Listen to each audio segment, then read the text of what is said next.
Jake, you like the Cowboys? I do, quite a bit. Brandon Aubrey? I do. You like air conditioning? I love it. What if we put these all these things together? What do we have? Could I add possibly heating? Sure. Could I add ventilation? That's what the V stands for in HVAC? Then we've got Community Mechanical at communitydfw.com. Some of our longest and strongest friends. If you buy a new HVAC system between now and the end of the football season, you get a $1,700 discount. And then what if Brandon Aubrey breaks the NFL record for longest field goal this year? Might happen in Denver in a couple weeks. 17 listeners will get their preventative maintenance cost refunded for the year. So rush to Community Mechanical and sign up to get the PM. Do so. CommunityDFW.com. My wife this morning was like, hey, it's my wife. Cold. Should we? I was like, we got CommunityDFW.com. Just hit him up. Leave me out of it. Just turn your wives over to Travis and Drew and the boys over at Community Mechanical. They will take care of you, whether you're replacing a system. They'll heat them up. Preventative maintenance, heating up your wife. They've been a little frigid. Melt that thing with CommunityDFW.com.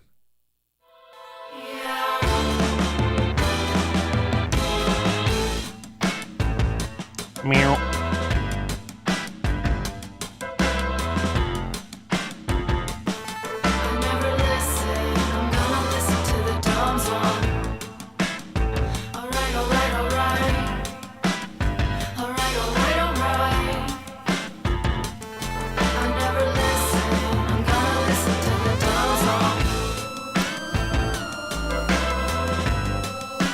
Happy Thursday. Oh, yeah. You just keep feeling like Fridays.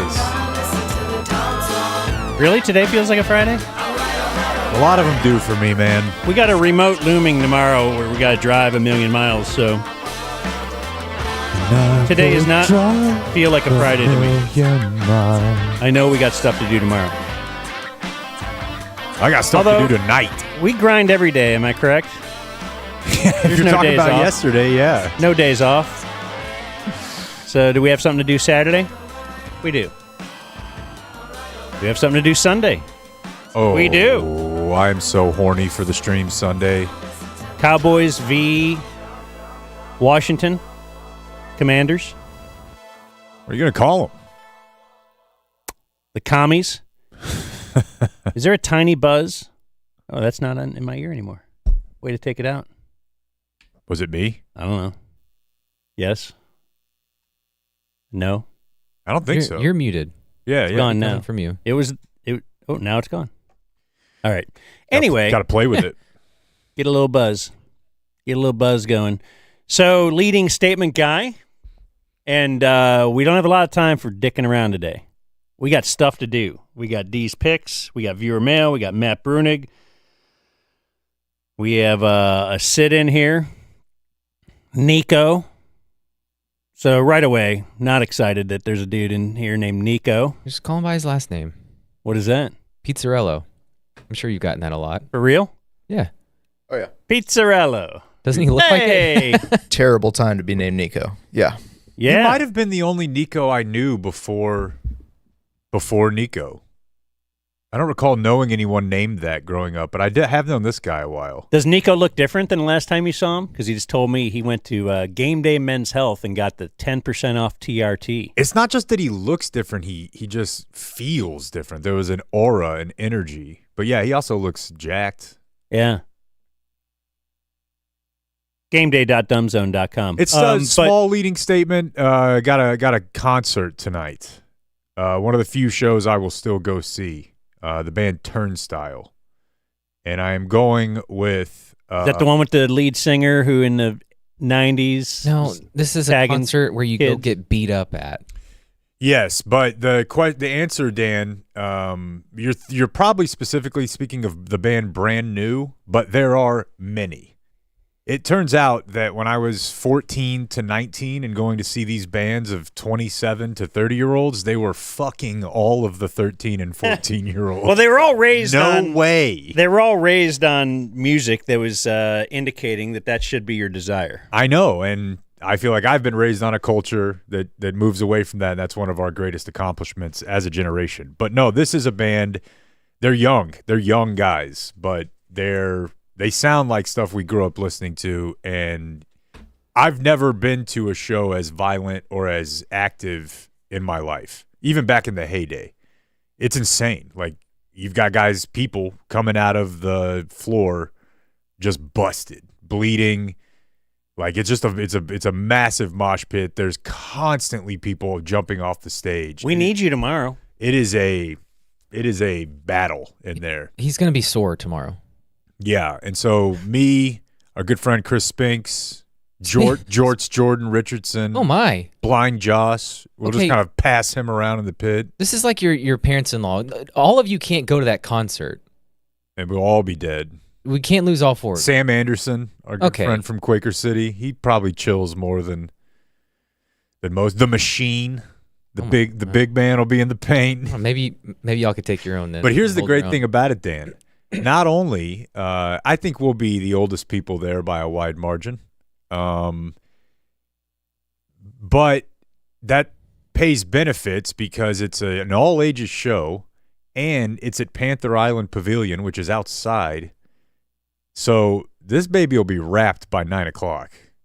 The doors are at like 5:30 or 5. That sounds great. I'm pulling up at 7:15 after soccer, and I'll be out of there hour and a half at the most.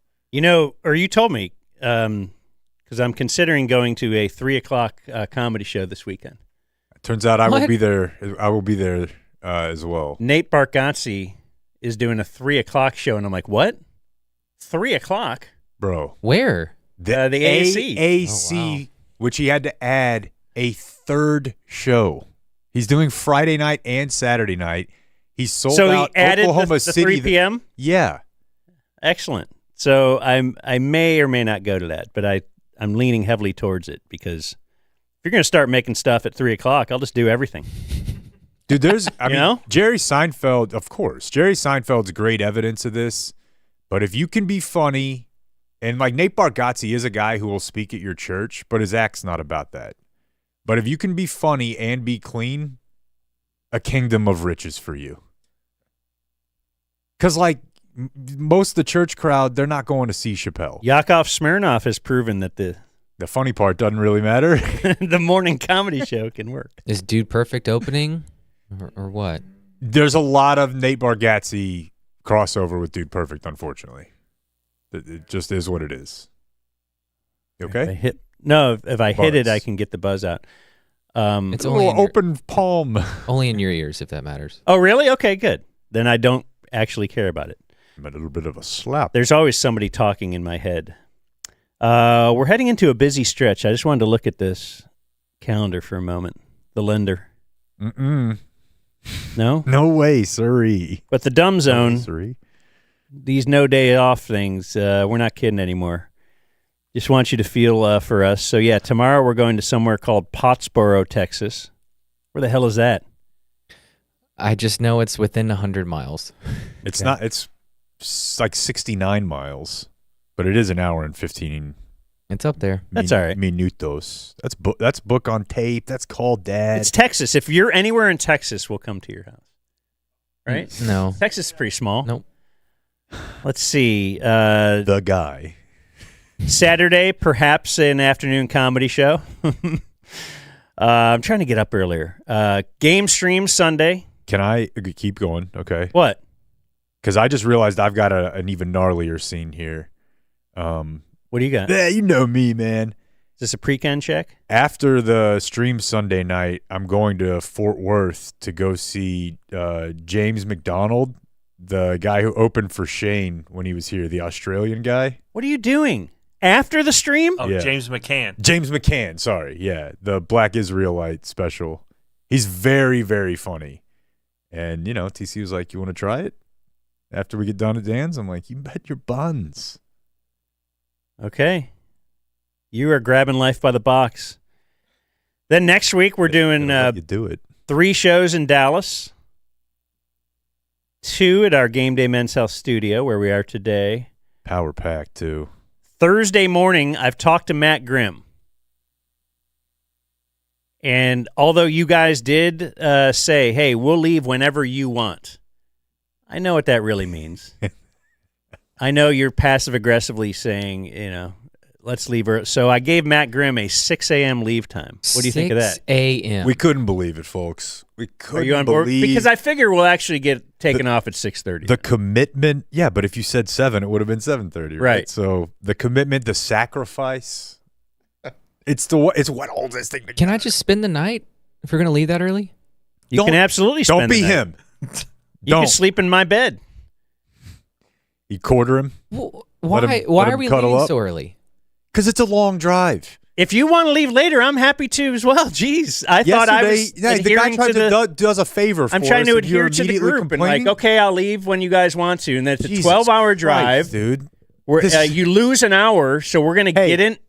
Here's the thing, Dan, stop. I feel bad for you right now, and you shouldn't have to be explaining yourself. Well, no, but I'm going to say, in calculating this, I'd kind of rather get to our Airbnb a little earlier. Why do I have to be there early? So that we can be fresh and ready for a Friday show. Because, I realize you like to just roll in. Oh, you asked for that. I want to prep a little bit for the show. You asked for that. But no, we all have 12 hours of prep time. I've planned on so many things too. I'll read this book then. Oh my God, I'm going to cut this audio. I'm going to how about all my expenses for the year? Oh my God. Caught up on the van. So many things we're going to do in this 12-hour trip. I have a million things planned, along with a Hange from you. Yeah. Well, I'm going to be I'll be down at your feet because we have Hunter Biden style. Apparently, we have to get to Denver so Dan can eat dinner at 5:30 and be in bed by 7:30. Okay, again. The guy tried to help us out. I'll leave at 9. I would prefer that. Then I could just relax around the house, do whatever I do in the morning. No, let's do what Dan wants. You're really so if we leave an unnecessary fly. If we leave like at 7 to 8, we're going to be in the heart of DFW traffic getting out of here. But if we leave at 6, we're going to arrive in Denver because you lose an hour around 5, and we're going to be in the heart of Denver traffic getting there. So who cares about any of this? We're going on a trip together. Anyway, so I was just trying to map out our life trip as much as I do. What are we talking about? I'm not even going to sleep. We're leaving. You leave at any time. Yeah, the Decatur or the Allsup's in Decatur. You could put me in a Conestoga and tell me we were going on, and I'm fine. We're leaving home. That is like a covered wagon, Oregon Trail style, and I'm like, this is a great trip. 12 days because I'm with you guys. I'm getting ahead of this. I'm bringing my sticks. I figured you were. Yeah, I mean, are we gonna have enough room? Because I was actually thinking I'm going to bring the big suitcase because I can get my pillow and my blanket. His golf buddy. Yeah, Grimm's bringing his sticks. But listen, dude. I need room for some Arrowhead water on the way back, too. While it was funny, we're going to get a water sponsor. Kat's bit of hating golf was funny, but actually making guys feel bad for doing it, much like making people feel bad if they didn't come to work if they were sick, is a gay bit. It is a tool of the cap. I want to hang out all day Saturday and get some fellowship and get to know you a little better. Well, but if then you I have golf, an entire day planned for you. We will be at Red Rocks at 5 p.m. No, I mean Blake. I don't. Oh, I know we've you got well. Several listeners we're meeting up with on Saturday. I know you awesome. Are you going to Red Rocks? Guess what? No. Okay. I wasn't planning on it, but I will maybe. We're I like last second.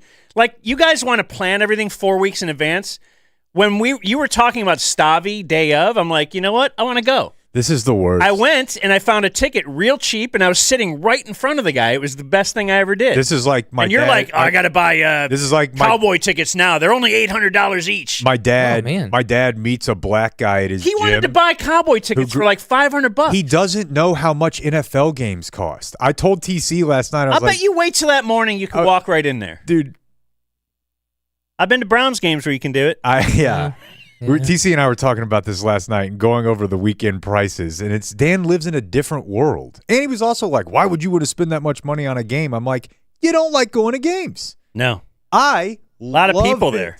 Like, Soroy left the game There's too Saturday. many people at these games. Soroy left Texas OU Saturday. I want to be shirtless in the Oklahoma State section where there are two guys. That's a good bit. He left the game at half and said, I'm never doing anything again. My dad and I stayed to the end. We were there for 11 hours, and I loved it.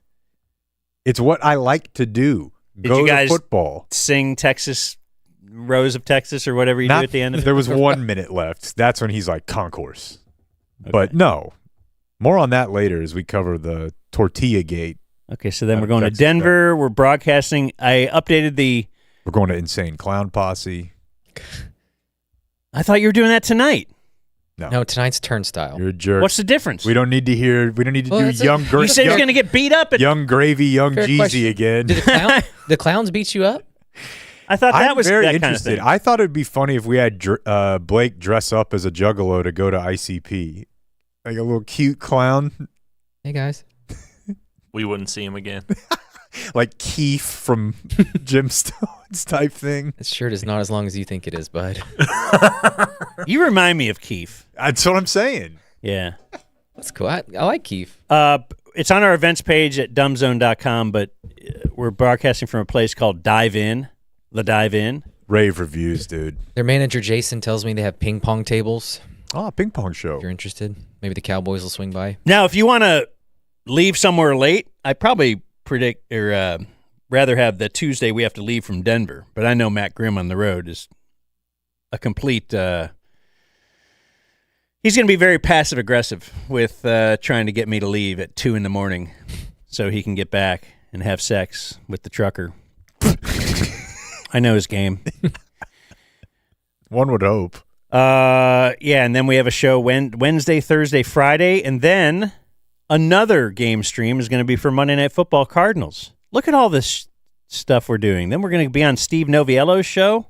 When does it all end, guys? December 22nd. That's right. Is that when the Cowboys will be eliminated from the playoffs?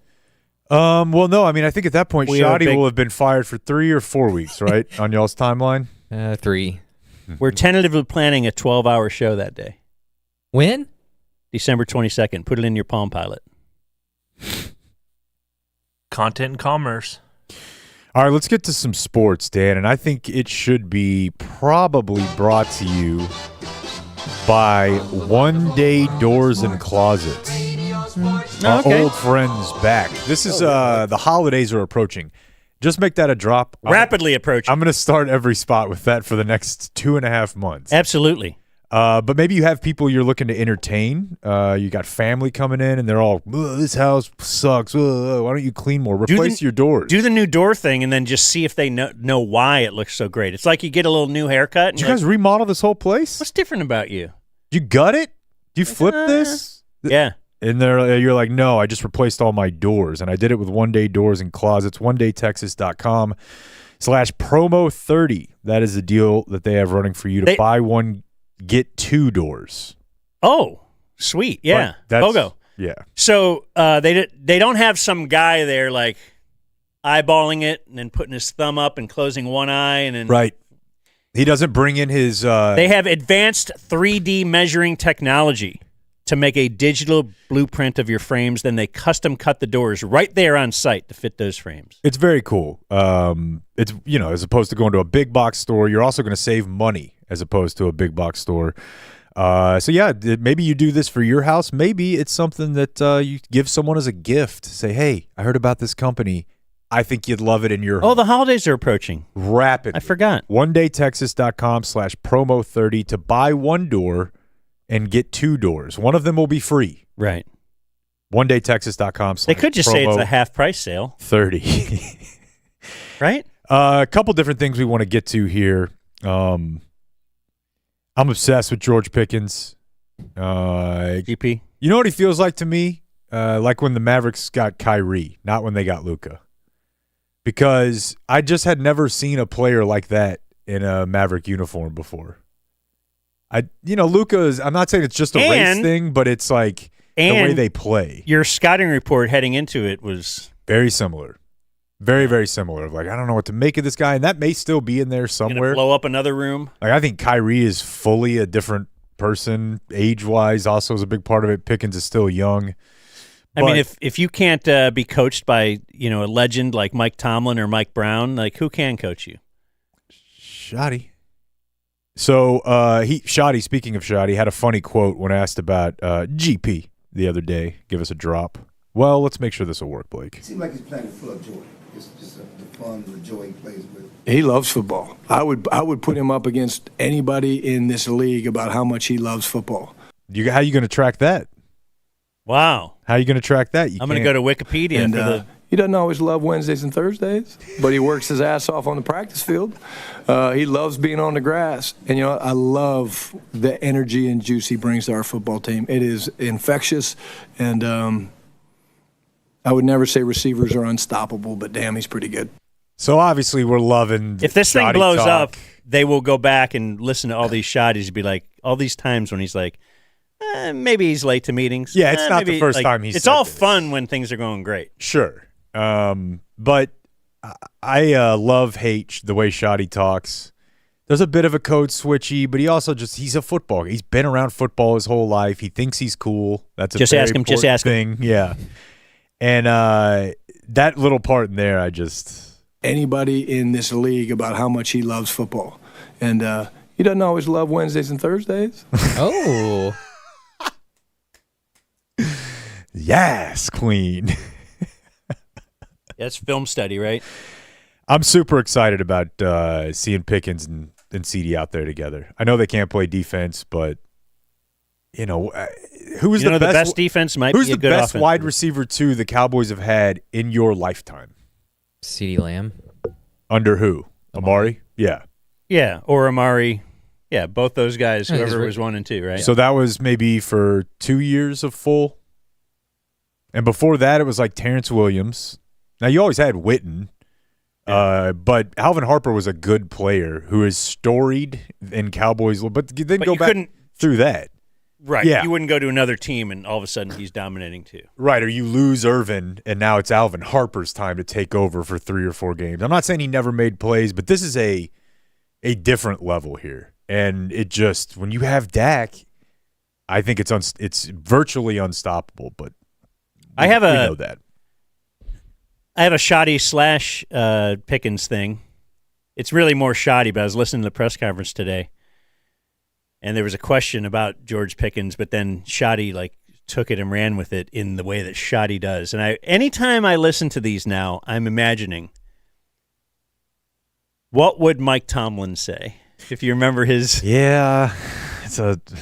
curt one word. And even in listening to this press conference, the yesterday press conference, Kevin Watkins will read off all the injured players, and then he'll say whether they're back or not. That's just what Mike Tomlin does in the beginning of his so he doesn't have to be asked. But Schotty's a relationship guy. Just ask him.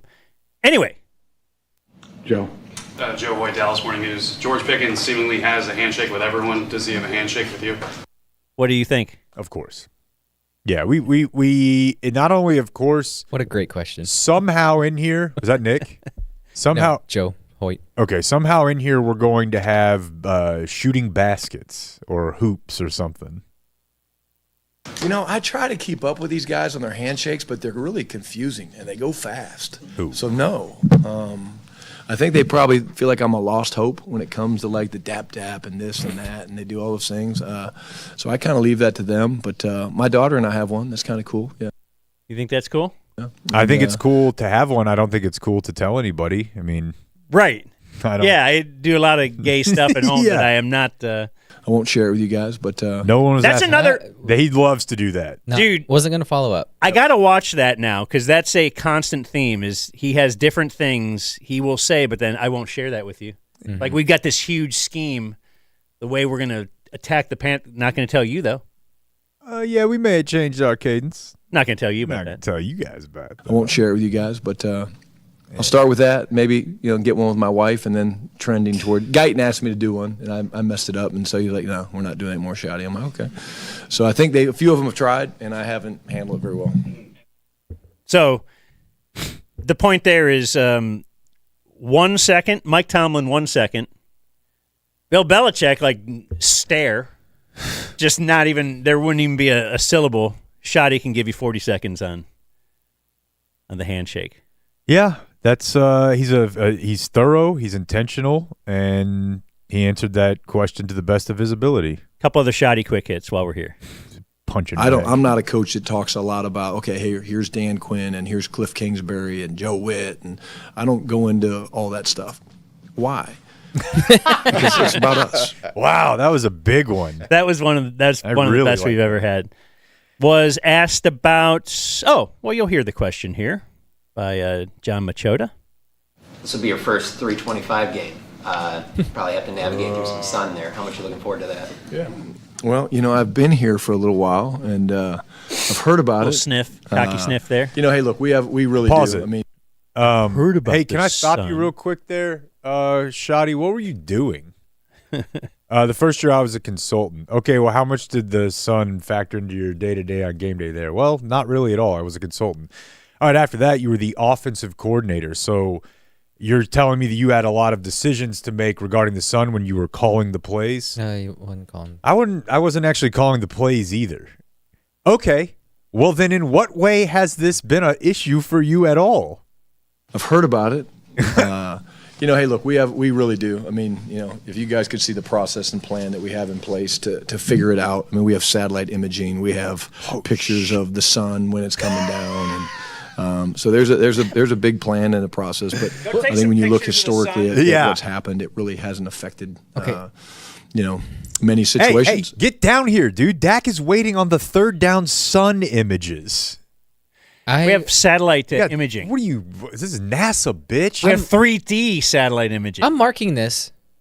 When Dak can't see somebody, throws a pick, and it's a big deal. Well, and it's all we there's talk nothing about, they can do because it about happens it. every time. It's not their fault. This is the same thing that we're doing in every walk of life. We're blaming the wrong people. Well, people with the money decided they wanted that window there and they wanted it open. Now we're blaming the ground troops because they got a dick with it. Well, what if the people with the money are listening to this? We got to say it's not a big deal. And we plan for it. The opponents plan for it. But at the end of the day, it's something that we're aware of, and it's very beautiful. It's majestic almost when the sun comes through there. So. It really is. If they have a play ruined by the sun, I'm going to go down there and ask them a question. Hey, I thought your satellite imaging, you saw what the sun looked like. That didn't affect your game today? And now we've got satellites. I will give you the worst question of the day. Babe Loffenberg, Cowboys Radio Network 105.3 The Fan. You may not even be aware of this, but tomorrow's your birthday. Your birthday always falls in. Babe Loffenberg, professional comedian. Where is he this weekend? And you're probably... What's the question? We're not there yet, but you're probably not aware of it. I mean, the way you grind, bro. The way you just are on that film. You don't even know. You don't know day to day what day it is, but I'll tell you. Your birthday always falls in football season for most of your life. You've been doing football. Do you do anything at all? Does that day mean anything to you? You get anything from home? Not really. First of all, let me just ask, who cares? Like, this is a joke when we say Jake takes his birthday off or his wife's birthday off or something because you're an adult. You are not 8. You are not Brooks. You are not Carter, whatever. Why would you care? You have to be... There's really it's football There's season. no way to take this. Oh, I can't just go out to Texas Roadhouse and sit on the thing with the hat and have them sing. There's no way to say this that it doesn't sound like a shot, but I'm not surprised that Babe really likes birthdays. We'll have a little celebration, I'm sure, this weekend. Get a bunch of family coming in town for this game, as we always do, because I'm a big family guy. Yeah, we know.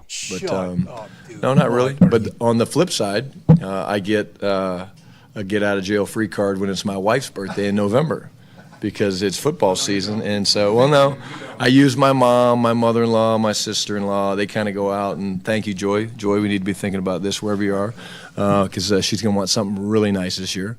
Yeah, because I got a raise. Yeah. Won't tell you guys about what it is because it's actually the lowest paid head coach in the NFL. But no, I mean, it's honestly, it's I celebrate everybody's birthday. I announce it to the team. Boy, I bet you do. Does any of this surprise you right here? Bet honestly, you do. I celebrate everybody's birthday. I announce it to the team. We had a couple birthdays today. Jerry's was Monday. Will McClay. So imagine us doing this. Like, you know what? I'm going to celebrate your birthday. Hey, everybody. Blake Jones' birthday. Hey, dude. Big year for you. You had a great year. What do you have dude, yeah. planned this year? Say a little something. Guys, we're just busy with work, so Yeah. Man, he's grinding all the time, man. That's I don't know if you guys knew that. Will Britt, one of our guys here. Okay, then he's going to tell you everybody's birthday. He knows everyone's birthday. The other thing he knows how to do is call the offense that's first in the NFL and everything. How do you play both sides of this? It's fun, isn't it? How do you mock him and praise him at the same time? It is good.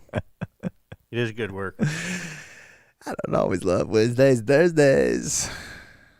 Yeah, man, I'm super fired up. Let us know when we have the boys.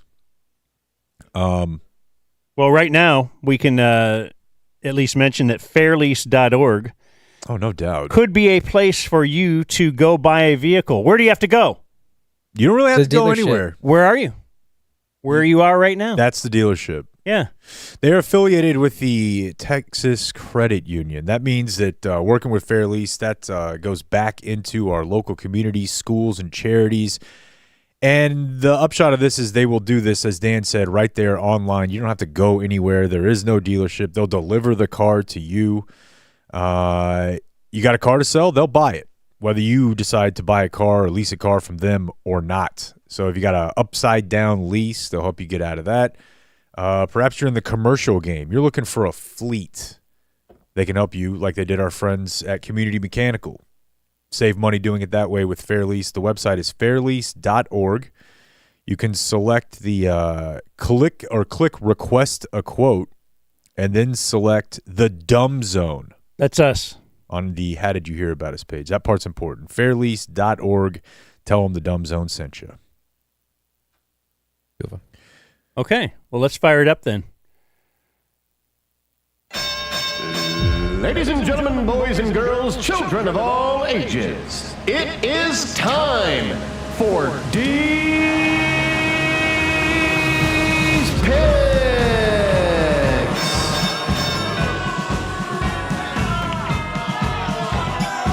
Yes, indeed. It is time to pick some games with our podcasting friends. Cirque Du Sirois. Yeah. Joining us now, we see Mike Sirois and Danny Bayless from that particular program. And apparently Cash still a little bent out of shape from last week when we pointed out that his audio was not picture perfect. He abruptly hung up, and then he's still not here. He's refusing to come on the show. He's holding out. He's pissed. I've never seen him this mad. He went to Cabo to train while he holds out. Is Cash showing up today? Yeah, he's here, man. He's in queue, man. Oh, well, I don't see him on the screen. I can only assume he's pissed, seething. He was mad at you guys. Yeah, anytime I've... You guys? There's no you guys here. He was so mad that he did what he said was anything to win in the Rivian cornhole front trunk cornhole challenge. He did cheat. Glad you brought that up. He did cheat. And, He didn't cheat, and I'm glad you brought it up because, I'm glad that we agreed before the Rivian Challenge that in the unlikely event that there is a DeeZ Picks tie in the end, that the Rivian Challenge was the tiebreaker. So I'm just really excited. I don't know that I gave you power of attorney to do that. You did. I heard it. Were you guys actually discussing that? Plays, yeah, sure. I will admit, we thought of that caveat after we emerged victorious by God's sweet grace. But we're down so much, and I think you guys probably would have agreed, why not make it the tiebreaker? Sure. Yeah, I'll give it to you. Better beforehand. And actually, can we agree now? They didn't cheat at cornhole unless just being born a Sirois is cheating. No, I'm joking about that because the way I went into it was like when I would play basketball with my 6-year-old daughter. I'll guard you, and she makes a shot. I'm like, oh my gosh, I can't believe you won. Like, yeah, but that's what I was doing congrats, guys. What the hell? We had Vince Young watching. We had Jason White watching. How would you treat that as anything other than a massive event? Hey, pressure, bust a pipe over here. And then, did you enjoy the diamonds on football this game? side. You went to the football game afterwards, Mike Soroy. Did you enjoy your time there? So did Danny. Yeah. It was one of the worst days since I moved to DFW 25 years ago. Why? I hated it. Why? You're It out was- there with the fans and Having some beers. orange with one the side and front the- trunk. It was too hot. No, I liked the Rivian part. I really did. I enjoyed all that. We had some shade. We were chilling. But once you get into that sea of 100,000 people and it's nuts to butt, and I'm not joking, it's probably the hottest football game I've ever been to. We were on the side that just got destroyed by the sun all day and the aluminum and no wind. And then I look at Danny and we're like, we really don't give a shit who wins this game. Dan, you probably don't know what point of the game, minutes and quarter on the clock, you think Danny and I decided to go ahead and depart the Red River rivalry? I would guess during mid-third, probably maybe? during halftime. Because if Danny? you're really hot and it's 20 minutes and you're going to watch like a band or whatever they got out there, like I don't want to watch this. But it was still close. Really close. Okay, so you're saying mid-third? Yeah, maybe mid-third. Let's see if Mateer can get it together here. Still a tight contest, expensive tickets. So maybe mid-third, if not at least the turn of the quarter heading into 4. So what do we got, Danny? I believe Oklahoma kicked a field goal with 4 minutes and 24 seconds remaining on the clock in the second quarter. Oh, before halftime. Mikey looked at me and goes, "Let's go." And I said, "I'm with you." I watched the entire fourth quarter from the comfort of my couch. God, what happened? Congratulating to my guys? yourself? Were you were you sitting there like, this is the best idea I've ever had? Leaving this Yes. game. There's no doubt. Your nuts were cool. Uh-huh. Because that was the thing, dude. It looked like I pissed myself by the end of the day on the bleachers. You sit down hot enough all day, it just looks like you peed your pants. Like it's. Were you on the east or west side? I don't know I don't know, but I know Were that you I'm facing the sun. So I was in the end zone with OU. So Okay. I never got shade though. So I was No, you closer didn't. to that. Yeah, it was hot, and it was we were in a spot where it was getting worse as the day went. Yeah, you were on the south end of the end zone. Because I don't know anything about anything, so I asked my dad, I'm like, is this going to get better? And he had a moment where he was like, fuck, you're a failure, dude. How did I not at least teach you where the sun moves?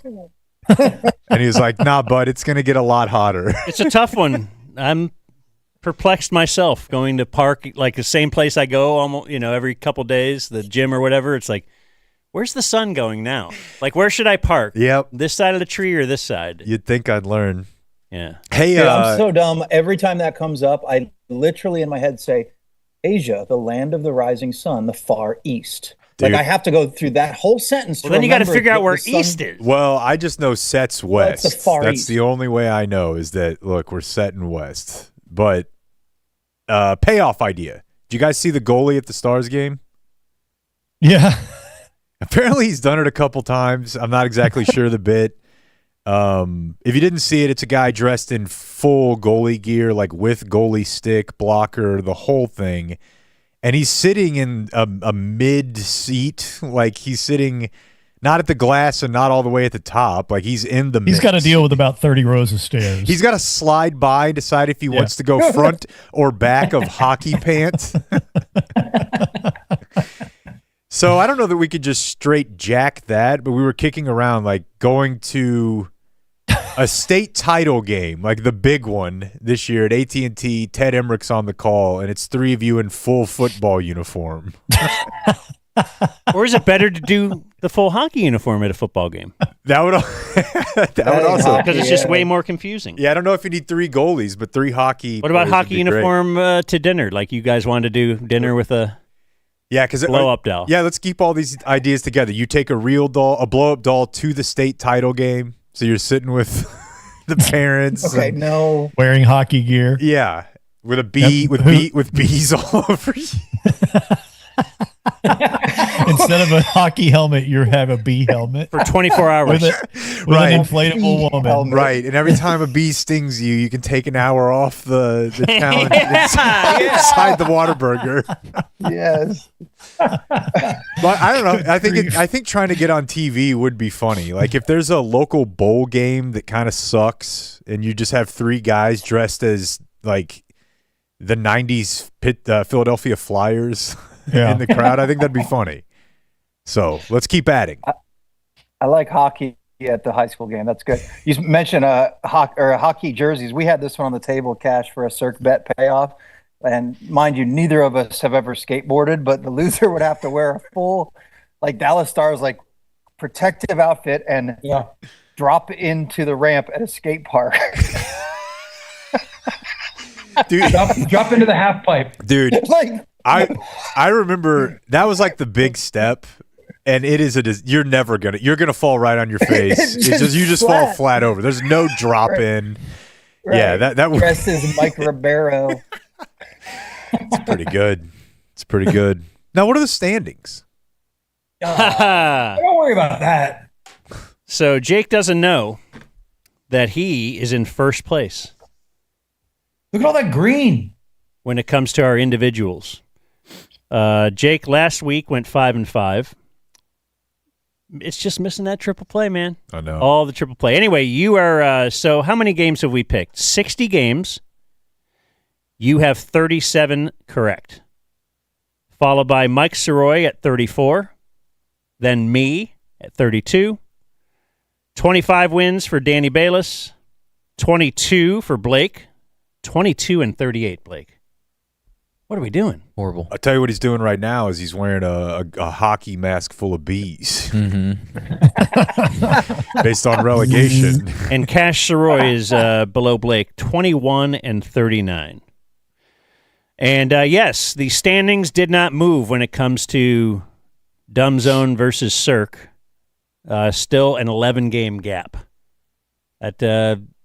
I'm staring at it all weekend, though. I'm watching it. I know. Going down. Oh, man, it's only 8 games now, and then, yeah. Blake and I both rally. took 2 pregame penalties by not even turning in our UNT picks. Oh, that's right. Just horrible teammates. A lot of work to do. What do you think you would have picked? I would have picked South Florida. I promise you. South Florida. I've been in enough of those North Texas games where this is where the program turns and then they get blown. I don't know why South Florida's on TV so much, and maybe that's just me that feels like that, but I see them on TV a lot, and that is a big factor in do I pick you. That's probably a good... And they have a team that just runs people over. I mean, UNT's a good story, but that was not a big spread. Very disappointing, you guys, because you guys are the ones that talked me into doing Friday night games. I said, don't put them on there. I know, but just like leaving early, bud. Yeah. You can't win for losing. Nope. But here we are. So we can do some picks. Let us mention.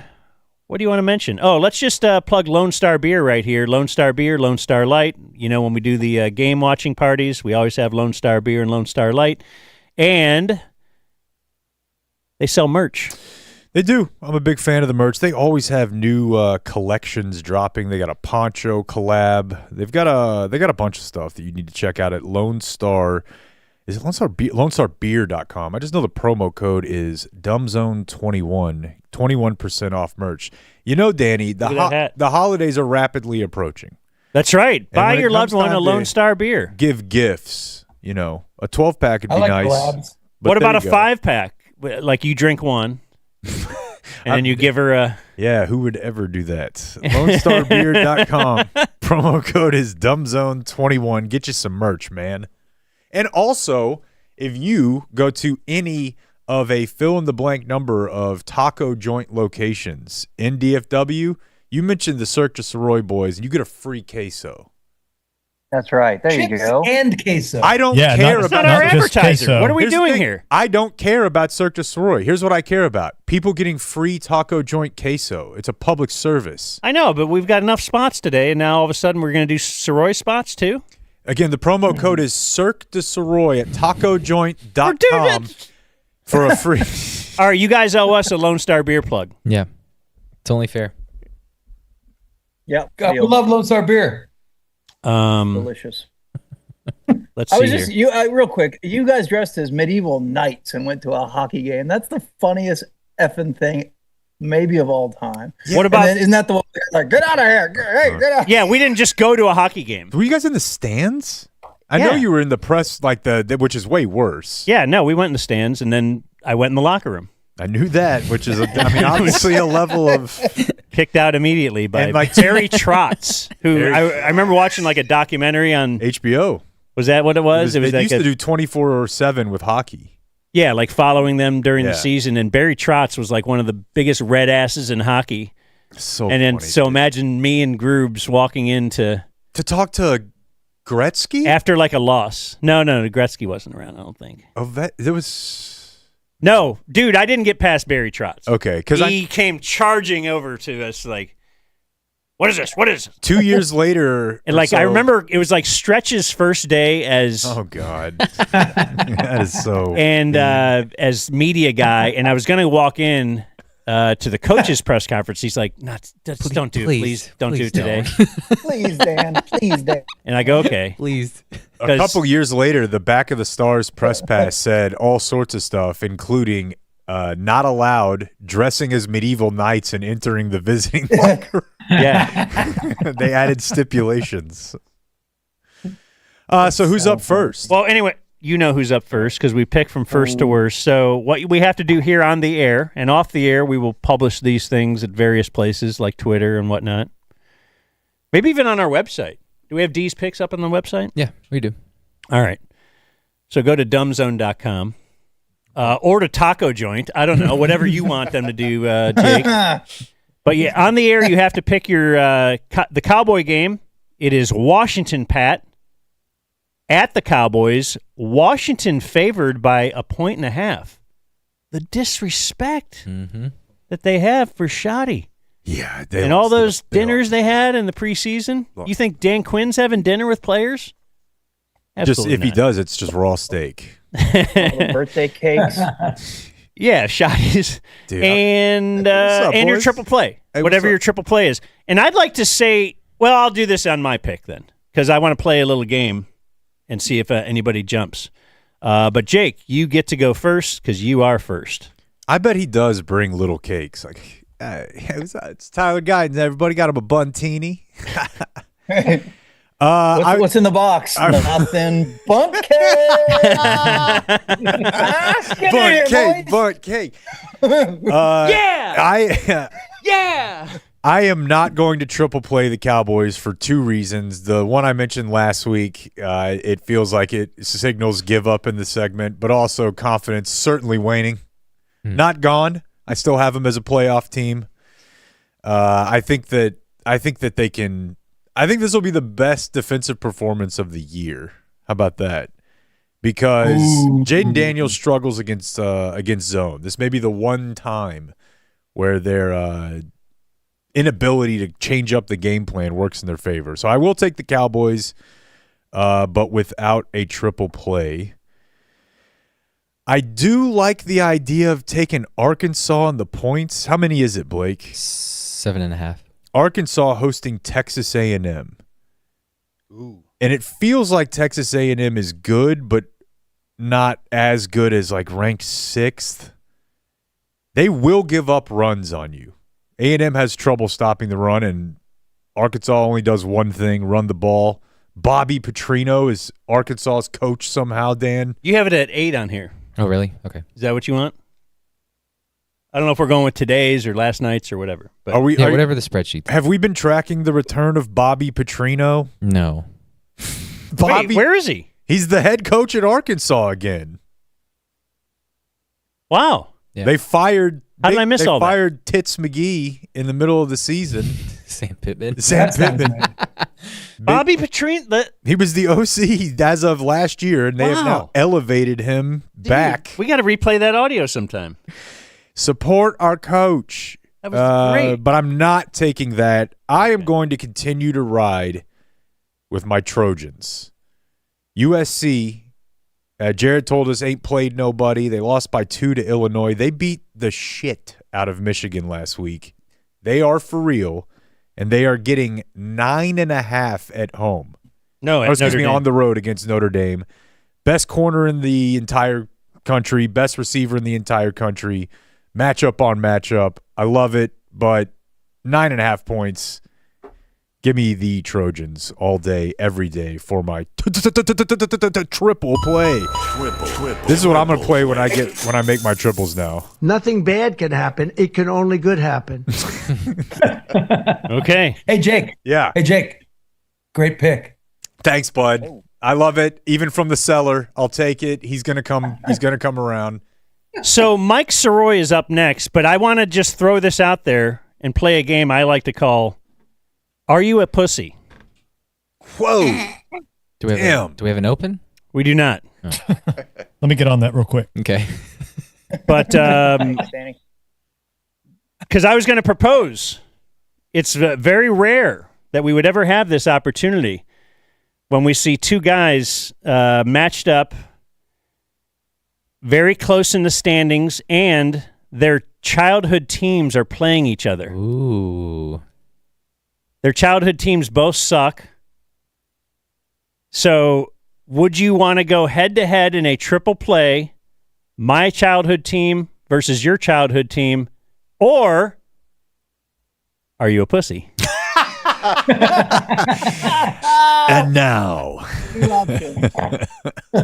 What I'm looking at there, of course, is the Cleveland Browns are hosting the Miami Dolphins. The Browns, despite the fact that they're in disarray, hadn't seen. They have traded a quarterback. Decade. They have not seen array anywhere. They're starting Dylan Gabriel. They are favored by 2.5 points. We have a game that I don't. I'm sorry. Who knows the last time this has happened? Two left-handed quarterbacks facing each other. If anybody knows, I bet it's Cirque. Tua. I don't. Tagovailoa is he's apologized to his teammates. Man, brutal scene. They're all kind of gathering together, so this could be a big. We're throwing everything we can against the wall to make this happen. That's all. I'm just throwing it out there that I will accept it if you do. Now, if you don't want to, if you answer yes to the question, are you a pussy, then I've got a couple other games I really like. But I don't really even like the Browns one. I wouldn't do the Browns one. I would not do this. I don't like the Browns, but I would do the Browns to go up against you because it would be fun. And I know if anybody likes fun, it's Mike Soroy. I love fun, but I will, and I like you bowing up, and it's a great suggestion, but I will answer with a simple one word, pussy. Okay, because remember, was it last week that Blake offered you an opportunity to go head-to-head with him? You turned it down? And I just told him his triple play was trash, and see how that worked out. No, I didn't. But I'm not going to be diverted. Look, respectfully to my cohorts here on the bottom row of the screen I'm looking at, I'm the one shoveling most of the water out of this boat right now. Yeah. I mean, you have something to protect. I owe it to them to attempt to keep this thing floating for as long as possible. But if you want to offer Cash Soroy, he'll be picking in 1, 2, 3, 4, 5 picks from now. A similar offer, I would love to hear his answer. But no, I ain't falling into no traps, especially down 11 games. I'm taking Washington minus 1.5. Basically just because sharp money seems to be leaning on Washington, and that's who we follow. And I've done all right with the Cowboys. Betting against them mostly, and Jake's done all right, but I was the only one with the courage last week to step up and say Sir Purr and his Panthers are going to figure out a way to get it done. That's what they call it. And we damn sure did. So I'm going to keep rolling with the anti-Cowboy thing. Washington -1. Wild card and triple. We live in a world, boys, where Vanderbilt is a 2.5 point favorite. Dude. Louisiana State University. Are you aware Vanderbilt is ranked like 11th, Dan? No. It's the SEC thing, but I'd like to hear Mike tell me a couple of their key players. Oh, dude. Well, I asked Mike. Besides their quarterback. I don't mean that. I mean, no one can. Yeah, that's not the point here. It's the whole team. Okay. It is a team. It's Pavia, right? Yeah. Okay, I know him. Diego Pavia. I just see a Very blur hateable. of numbers and schemes. I don't really look at the individual. I don't care the names on the jerseys. You're going to like Diego Pavia, Dan. Okay. My beautiful mind. I see the whole picture when I handicap these games. He auctioned off his hot mom to Theo Vaughn. Oh. Okay. Yeah. LSU's offense not good. I am rolling with Vanderbilt as a triple play and a wild card minus 2.5. I love it. Against the juggernaut that is LSU football. Rolling. Was that like a railroad thing? Never mind. Who's up next? I'm up next. The last matchup of two left-handed quarterbacks was Michael Vick versus Chris Sims in 2006. Wow. Chris Sims started.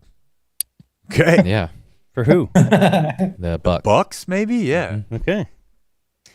All right. Well, I did say I have another couple that I like, and I'll mention them very quickly. I actually kind of like. I feel like I like the Titans. Everybody's going nuts over New coach energy. the new coach energy. They're getting 7 at home. He's not betting this. Vrabel is coming in. I don't know. I just This is smokescreen. I'm not taking this one. Good. Yeah, I know. But I am saying there's something to the Titans No. this week. No. Okay. No. But I am going to go with the Los Angeles Chargers. Favored by 1 at home. They are playing Chappie's Indianapolis Colts. Whoa. It is the Bolts over the Colts for my triple play. Yeah. You see the Chargers unis this week? What do we got? A lot of yellow. Old school? Oh, like the snow, the sun itself, the Yellow and yellowest yellow. thing you've ever seen. I mean, they're wild. I don't even hate it, but they're wild. Yeah, it I know- feels like the Colts' time is up. I just feel like Daniel Jones. Come on, no, really? I don't know, man. The numbers are real. I look every week. I'm like, how's he doing this? Meanwhile, I'm betting them for the Super Bowl right now. Get them odds. You are not saying this is a good pick. That's what you're saying. I won't comment on your pick because I'm in dead last, but I think the Colts are pretty good. Okay. Well, that's my triple play. Up next would be Danny Bayless. Okay. I'm going to reverse cowgirl my instincts this week. It makes no sense that Dallas has a chance against Washington. I'm going to take them plus 1.5. Oh, I never And it did. looked- I take Washington. Oh, you got your Cowboy pick? I'm sorry, I didn't say my Cowboy pick. Washington. Give me Okay. Washington, Pat. So Okay. Washington across the board, except for me. Until now. I'm taking the Cowboys plus 1.5. You know what time it is. South Florida looks like they're on Vegas's radar screen now after they trounced UNT. And they're favored, according to Blake's spreadsheet, 21.5 over Florida Atlantic. That's a huge spread. Shouldn't be able to cover that. But you know what? I'm taking them as my triple because it makes no sense. And the things that don't make sense in my picks are the ones that always go that way. I like it. That makes sense, what you just said. Right. Nothing bad can happen. It can only good happen. Thanks, Don. What happened to the Malcolm Booger thing? That worked last week. Yeah, it's only 1 week. All right, Blake, you're up. We're mixing it up, Cash. I said last week that it's more fun for me to bet the Cowboys. I see here that Dak is 11-2 against the Commanders. I also see Dak is 44-18-1 at home. That's very good. Those are going to stay strong. Give me the Cowboys. What about DQ? Really, I looked at DQ versus BS. Now, how many snaps do you think Michael will play Sunday for him? All right. They made the How many did he game play last when he year. went to the Super Bowl as a coach, head coach? What did he bring that one home with that defense that he was so known for? Or? He was facing the greatest quarterback of all time. Listen, I don't blame him for that loss. I just need to keep the bit going. Okay. Didn't the Cowboys beat him with Rush twice last year? Yeah, I mean, how do you stop that though? Like even Dan Quinn. How do you game plan for I don't know. So maybe Dak's great record is because he had Cooper Rush with him all those years, too. Yeah, maybe. Yeah. This year, what's Joe Milton telling him? Nothing. He just doesn't know where to throw the ball. All right, so Cowboys. For my triple, I've been atrocious in the NFL, so I feel like I need to go slide into college. And, I may be a little blinded here, but the Frogs have really beat themselves this year. Okay, Josh Hoover plays well at home. The Frogs have won their last 6 at home. TCU is 8-2 against Baylor in the last 10 years. They call this game the Holy War. They should change it to holy shit, this is one-sided. Dave Aranda is getting fired. TCU will win by more than 3. Let's get this over with on Saturday morning. Riff, rant, bazoo. Let's go, TCU. Hit it! Triple play. Very nice. We got two guys who might be playing musical chairs for the hot seat right there. Sonny Dykes, that title run wasn't last year, wasn't the year before, right? 2 years. Once again, I will extend the offer as we get to Cash Soroy's pick. We could play Are You a Pussy? I just want fun. I don't like the Browns pick. It's not my triple play, but I do like fun, and I will take it. You know what I like less than the Browns pick? Anything going on in Miami right now. So I say pussy. Yeah. Good if choice. you own it, you own it, you know? Hey. Okay, my turn, right? Yep. So logic says you look back at history. So far, the Cowboys this season have gone loss, win, loss, tie, win, loss. They've never done the same. They've never done the same thing 2 weeks in a row. That ends here and now. It is time for this shit team to lose in back-to-back weeks like they're meant to, like a shit team does. Commanders minus 1.5 points is my selection in the game against the Dallas Cowboys. And then for my triple. Oh, what a week. Take your time. I'm sure that we're all familiar with the story of Joe Fagnano. It's a legend. Jake, I know you took note of his walk-on status in Maine in 2019. We both thought that Joe was going to get a look from a couple of SBS schools. Turns out that was good fortune for the Black Bears because when Chris Ferguson went down with that foot injury and the loss to Richmond, Joe steps in and throws 5 touchdown passes in his debut and has been on a rocket ship ever since. Yep. He, of course, entered the transfer portal, and UConn was like, whoa, can it be? Can we get Joe Fagnano? Yes, Huskies. Yes, you can. Now in his 7th season in college football, Joe's got UConn at 4-2, 11 touchdowns, no interceptions, and you're giving him a 1.5 at Boston College, who's 1-5 and 0-4 in conference with pride, momentum, and regional bragging rights on the line? Insulting. Oh, no. I give myself UConn as my triple stone cold lock of the century. Triple play. It's 11 a.m. UConn, BC. I'll put a little eye on it. Remember where you were when you heard that. Is it even on television? No, it's on radio. All right, everybody. Great. Tune in to Cirque Du Sirois this evening and every Tuesday and Thursday. They have an exhausting 2-day-a-week broadcast schedule.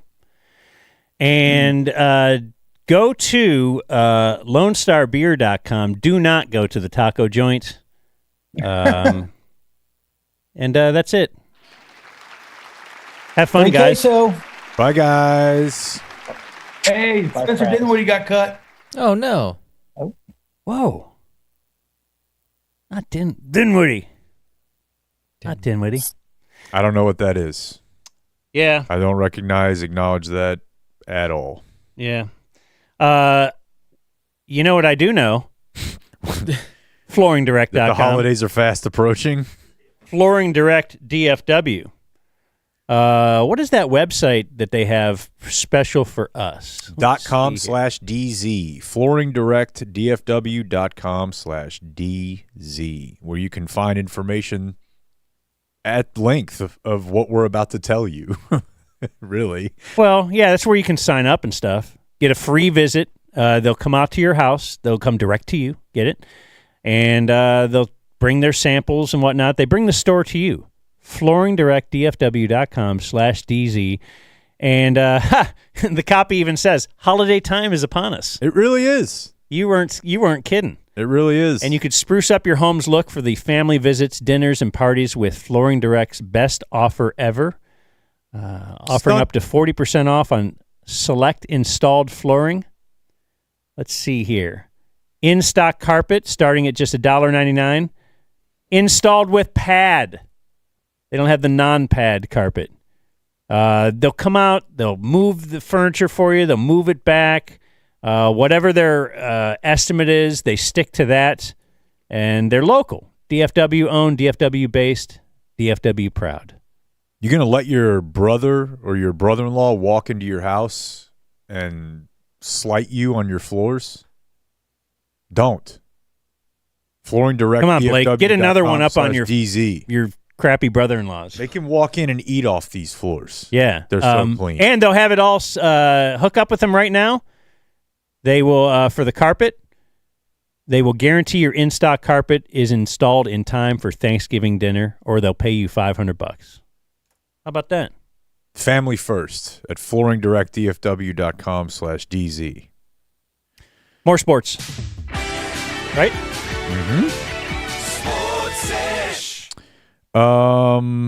Let's see here. I think this is one I just grabbed. Somehow the Cardinals just came up in that topic there. Oh, no, Michael Vick came up. Michael Vick was the quarterback for the Falcons back in 2007. And I think that at that time, Johnathan Gannon was a quality control coach, first year out of college type guy. So Gannon was asked a question about the quarterback position the other day. Coach, how early in your career did you have to start trying to figure out how to take the emotion out of coaching, as far as when you have all these injuries and you have all these different pieces? When's the first time that you can recall that? 2007, when our quarterback went to jail.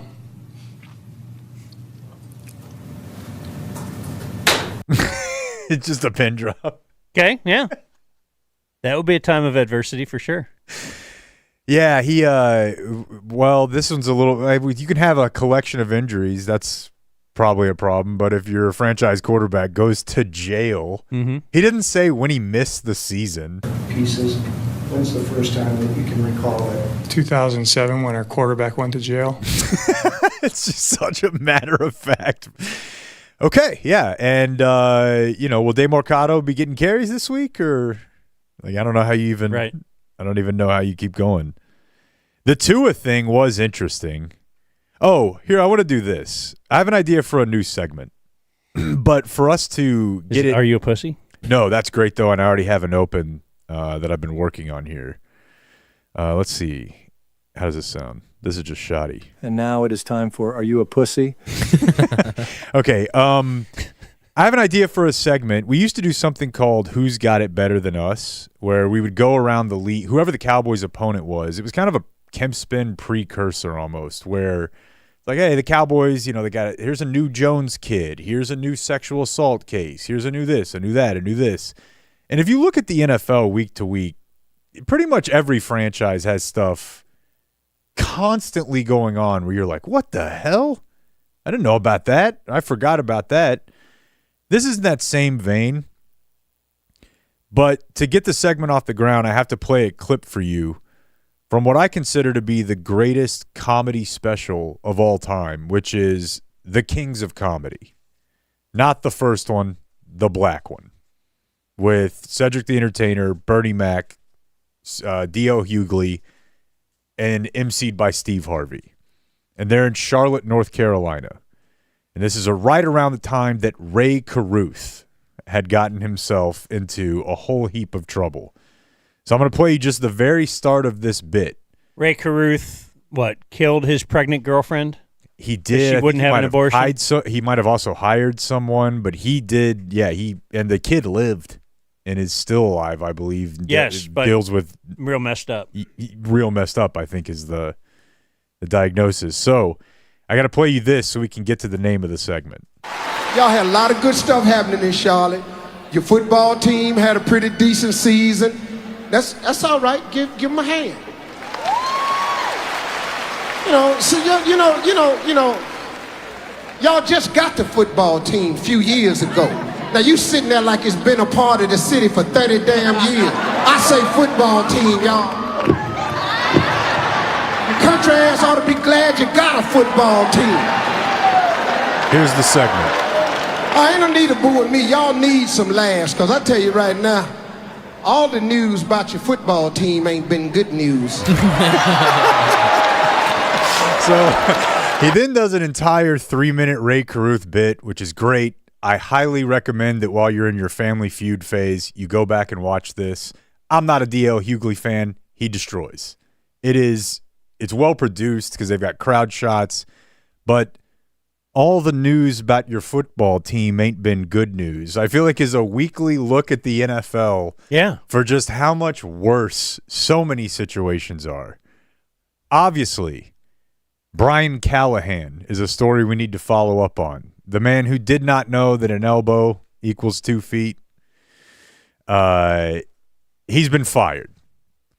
Now, his father, former Cowboys offensive line coach Bill Callahan, he was retained for about 18 hours and then let go. The rest of the staff is still there. Interim head coach is Mike McCoy. Oh, I hadn't heard that name in years, but he was hired by Brian Callahan. So it's a continuation of a guy they were very tired of after 2 years. Not even. And the Bears did this too. If you're not sure about your head coach, but you're going to draft what you consider to be the franchise quarterback, you should just start with the new head coach, because all these quarterbacks are being set back a little bit, I would think, by I agree. Having to do this a year later. Now, the Callahan thing, I don't know, and the owner, the lady, is kind of a mess. Yeah, it's obviously shouldn't have got rid of Vrabel. But, in Chicago, they knew. They knew that they didn't like Eberflus, and let's just give it another shot. Let's just see one more year. Man, the more you think about it, I guess you could say this in any sport, but the name of the game in the NFL really is timing. Like how you match all your stuff up, right, so that you're not wasting time. I think the Cowboys are atrocious at this. This is the worst bit about their whole business is they don't line the times up, and you honestly – you can keep your window open if you know what you're doing.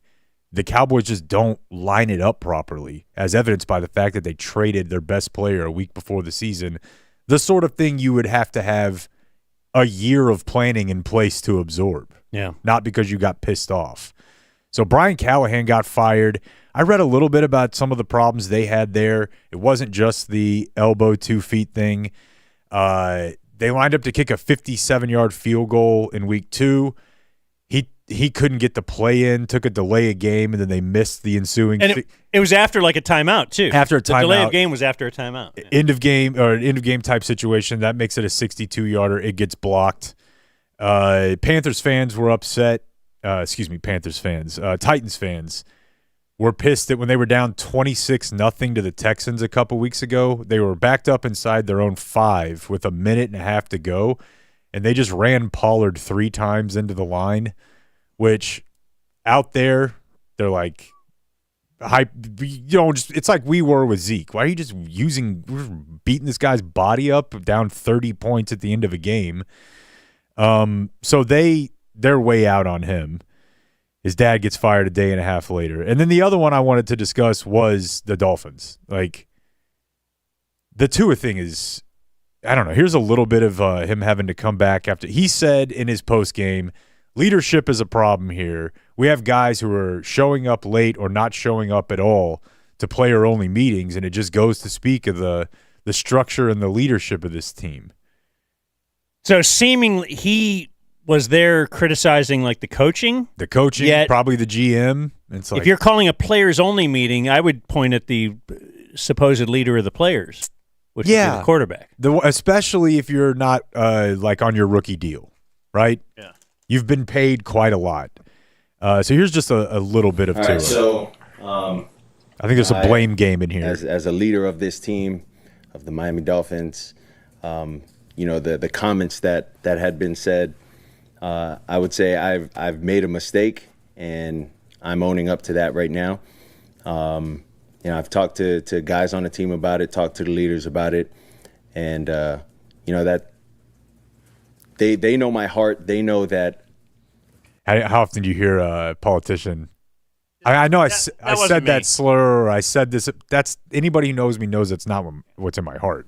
The intent was right, but no matter the intent, the intent can be right, but when things get misconstrued or however the media wants to portray it. Wait, how are we already saying the intent is right? What was his intent? Hold guys accountable, I guess. Basically, so I want to make do it in the room type thing.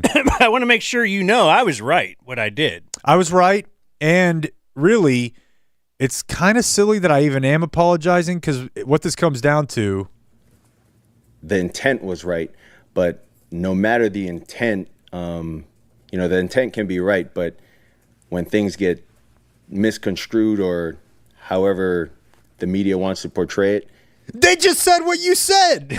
There's a video of it. And then your coach the next day was like, I think this sucks. I don't think he should have done it. You'll probably be hearing from him. That's not the media's fault. That is not what you want from your franchise quarterback.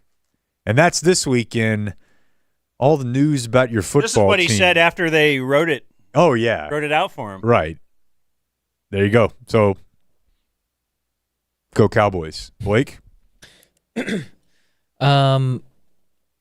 I decided to listen to the Cowboys radio broadcast with Sham and Babe. Mm-hmm. Because we've noted before that Brad will insert his opinion through the broadcast where, we played the audio of Brandon Aubrey of like, hey, the front office, you going to sign this guy yet? Yeah, he's doing a show for sure. Always. We get a lot of condescending Brad. Like if they haven't been able to run the ball well for a couple weeks, and then in the first half, Dowdle or whoever it is now, Javonte breaks a big one. He's like, no, but they couldn't run the ball. Yeah. There's one for all the fans saying Schotty wouldn't be able to win a single game. A lot of that. Right. And so I thought. He's very entitled. You have to remember, he was there during the Super Bowls. Oh, yeah. And he also, you have to remember, is a member, like he's paid by the Cowboys. Like his office is with the Cowboys. Yeah. Some play-by-play guys, they work for their whatever organization, then they roll in. He works for the Cowboys. He is a Dallas Cowboy. And gets to sit in business class. So while going through this game, the jury's still out if I like this broadcast or not, because it's not your typical, here's the play, here's the analysis, here's the play, here's the analysis. We're doing comedy. We're doing lots of shout-outs. We're doing the Brad and Babe podcast during the game. It's very strange to figure out. But they're both doing comedy. I thought I'd just give you an example. Let's begin with Babe. Here's just Babe from comedy from Babe. At the Dallas 36-yard line, Young in the gun. He's a young gun. He is a young gun. He literally is a young gun. Long count. He's changed something. Okay. You didn't like that? Well, how about this from Brett? Illegal formation. Offense. Number 17 covered up the tight end. That penalty is declined. Third down. And Leggett said, I wasn't anywhere near him. I didn't have a blanket. I didn't cover. What are you talking about?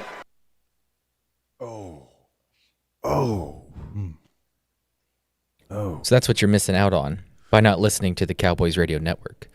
But the reason I listened, I get what it's like to be a not funny person and feel like you need to say every single thing that comes to your mind. Just try to cut it in half. No, they blew by the stop sign every time. Green lights. So I have pulled for you. I've labeled this Mad Brad because the Cowboys defense, they're struggling, and that upsets the play-by-play guy. He's been here through the Great Wall of Dallas, or whatever they were called. So here's a couple minutes. This could have been 15 minutes. It's not. But here's what you missed out on. So the Panthers, with a good return, will start at their 34-yard line. Let's see if the Cowboys defense can stop them at all. The Cowboys offense continues to be impressive. The Cowboys defense continues to be very confused and confusing. And a completely blown coverage on that side, and the Dallas defense continues to be absolutely nightmarish. Young on the run, throws wide open to the 10-yard line. Easy catch for Dowdle, and he's in for the Carolina touchdown, and nobody covered him. That's some of the worst pass defense that has ever been played.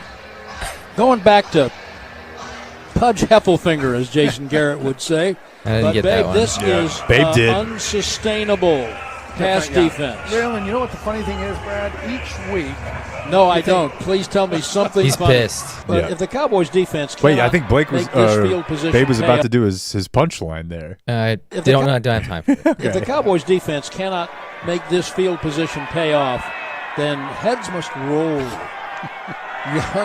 Which head would you like? I'll Brad? give you a list.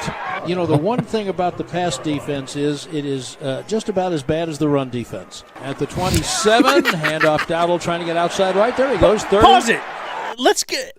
Then when you get to the press conference and everybody's like asking the tougher questions, no Brad. Yeah, No? I know. He's not there. You'll do that. Like, he Hey, what knows did you- no one listens to this stuff. What good things did you guys see out of Shamar James in his 7 snaps? Yeah, let's tonight? get snarky there. Like, let's talk about some heads that should roll. Right, yeah. Like, this is the analyst, if anyone, the color commentator would be given their opinion after you just kind of, Yeah. you're painting a picture for the And then audience. that analyst would go maybe possibly to a post-game press conference and ask, hey, why is anybody being fired over this? But he's busy asking, do you know it's your birthday tomorrow? Yeah. That's right. That was his question. Go ahead. A little bit more. I love when the play-by-play guy gets mad, he starts to get so condescending. You know, the one thing about the pass defense I went back too is far. Hold on. handoff Dowdle trying to get outside right. There he goes, 30. Yeah, There's no. that- no one's going to stop him. Go ahead. Yeah, there's I there's went through a Dowdle. lot of this too, and there's a lot of Brad just give up Brad, where he's cheering for the Panthers almost. Like, oh, whoa, there he goes. Oh, yeah. yeah. At the 27, handoff Dowdle trying to get outside right. There he goes, 30. First down, 32. Well, I tell you what, there better be some coaches breaking down some schematic tape on the short plane There's going to ride. be some coaches breaking down. Oh, yeah. There's going to be a breakdown, baby. I mean, this is embarrassing. Ooh. I can't think of a time when a quarterback had so little wiggle room. Now he's going to start because his defending defense Dak. was Good. just defining hapless. I mean, at some point, he's going to sue him for lack of support. You heard Mike Young saying, comedy. We're good, and then you heard a couple of Dallas defenders It's odd saying, that he "We're went not. right to that line of comedy. We're really not. We're bad. We are struggling over here. I hope the Commanders' offense are not watching this on their travel day because they're going to drool and someone's going to fall and trip and get hurt. The Panthers. That's probably enough. I Yeah. got some more, but Yeah. just Very this funny. is the guy telling you the time and score and down and distance, and just this defense is putrid. Should I give him credit, though? Oh, he doesn't. Because he is paid by the Dallas Cowboys. Dude, make he has no an mistake. office there. They've never had a problem with that. I listen to the Fan occasionally. I listen to Cowboys podcasts. But I thought Dale got fired for being too critical. That may have been the case, but that's probably a situation where it is, but also there's a personality thing. You know what I mean? Yeah. But my beef with their broadcast has never been that. It's just that it almost, I told Blake yesterday, it feels like listening to the Prairie Home Companion. Like it's like almost like a fake broadcast to me, because they will play, like, I know Blake actually likes this from a technical standpoint. I don't like when he talks to clips, like he's talking to the person. And like in pregame, he'll be like, he doesn't say like, and Dak talked about the need to get it going on play action on second down or third down. He's like, and it's important for the Cowboys to get it going on second down with play action. Isn't that right, Dak? Yeah. And it's like Dak's talking to him. I get it, but it doesn't even sound bad. It just sounds like a fake broadcast to me. It's not bad necessarily, except for if you're trying to know what happened in the game. Yeah. Then it's a bit of a disaster. Yeah, I'm going to monitor this. See how upset Brad gets the rest of the year. It'll probably get better. Mm. Run defense just stepping up. Today in Twitter, Cowboy Edition. Okay. Did you see Bob get quote tweeted by Sam Williams? No. Yep. And this is not Sam Williams' dad, right? Sam Williams calls himself Dad Sam Williams Sr.? Correct. Okay. So, you got a kid? Wow. Yeah. How'd that happen? Named God Sam. God forbid. Yeah. Black fathers take pride in their. We're doing that? That's ridiculous. No, I'm telling you, that's 100% what it is. You're saying I know that's what it is. Is that there's like we don't have much of a lineage. My grandparents were just slave. I didn't have a dad. I'm gonna start that right now by being senior and like being proud about it. I'm not saying I would do it. I'm telling you that's what it is. You see a lot of white guys doing this. Like even white guys. I'm going to have to add this to my thing because I've always been against the player putting senior on their jersey unless 100%. And I'm not saying it's not Ken arrogant. Griffey Senior. And you're an OG on it, but I think that's what it is.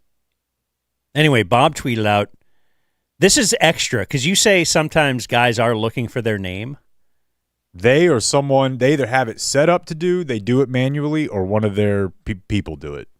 All this is Bob tweeting out a picture of, was it Lee Gett? Just holding off the Sam Williams rush, blocking. Yeah. And it's October 14th if you want to go back 800 tweets to find Bob. 2 days ago. Bob tweets a lot. I'm not a Bob Twitter guy. That's just my game. What do you mean? Like I've You don't block Bob. No, but I mute him. Oh, okay. Well, I'll just say it publicly. Whatever. Okay, I don't. I mute a lot of people. But I once did, and then he found out, and I got mad at me. Do you remember that? That was a block. No, it was a mute. No, it was a mute. Yeah. Oh, I remember it quite well, my friend. I took a picture of, what was it? It was really funny. I can tell you exactly what it was. It was the weekend that Anthony Scaramucci randomly followed everyone who worked at the ticket. Okay, like the guy that was Trump's chief of staff for a day or something. He was on Twitter, and somehow his account, which he was running, followed everyone from the ticket. And Dan took a picture of it and sent it to the group chat, and I'm like, but it showed all the guys from the ticket that I follow, but it did say Bob was muted. I assume Bob knows that I would mute him because I've always had the don't tweet with Bob rule. Like if Bob tweets something at me, I don't reply. You can't. It's not good. Okay. Well, he's now unmuted for me. I don't know. And he has, this is my edge at the POA. What, point of attack? Mm-hmm. This was in the Marinelli report, which I do, or not Marin, I do pay for his content. Yeah. Getting destroyed by a wide receiver almost off the entire screen. So that's it. His verbiage there was, this is my edge. Like, it wasn't like, this is Sam Williams. Right. It was just a circle, and then Sam Williams quote tweeted it with a cry laugh. And then people are piling on him like, hey. Piling on Sam Williams? Yeah. Yeah. Like, actually, that's pretty bad look for you not to be running through him. Yeah. He's having a really rough year. He doesn't look like he's all that bought in. All the opportunity in the world given right before you, and he has not been good, dude. Ezeraku's been way better. This was Sam Williams' money year, right? Yeah. And he might have been thinking, boy, Micah gone, that's good for me. Sure. It's, again, all the opportunity but perhaps in the world. A lot of the players thought they were better than they actually are until Micah left. That's a big part of it, but I just want to say that reaction from the athlete, I love it. I love it because they can't handle criticism, and rather than engage with it seriously, he didn't say like, hey, actually, because I don't have the play in front of me, I was trying to engage the end, and Liggett cracked me from the side, and you didn't know which Bob would have, but he didn't even try to explain it, right? It's just your media, cry, laugh, idiot. Well, my thing is, you're going to be out of the league in 3 why years, are buddy. you? What? This is not people focusing on their, like. Yeah, I take that as a given now. That's just got to be a given for every player in the NFL. The bar is, do they react to it? One of the things I like about Dak is that he is well above all this stuff. Agreed. And I kind of want my players let's focus on what's in the room. And this is a Schotty failing, I think. Well, it's a Sam Williams failing to me, because if he were good, this would be funny. Micah was doing it. Baker Mayfield does it. Sam Williams is a guy who we already think, dude, I don't know if you care enough now to do this on top of it. Can't have it. And I don't think he'll be here next year. What do you think about that? I think I'm stunned, and I need a few minutes to think about it.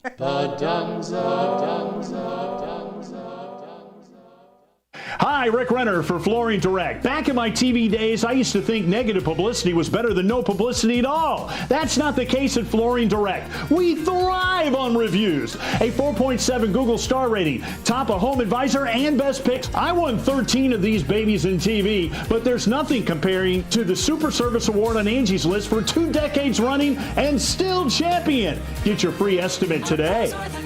We've got the best prices at Flooring Direct. Okay, hear me out. AT&T Stadium, halftime. Cowboys fans going wild. Music hits, boom. 200 robot unicorns take the field to sort nacho cheese packets by expiration date. You spend money on this? I just spend money on this. I cashed out $400K in equity so that I could build them all personally, outfit them with animatronics, LED lights, and I got them fluent in Spanish. Why do they speak Spanish? Why would they not speak Spanish? It's a cultural thing. It's reach. Just makes sense. So let me get this straight.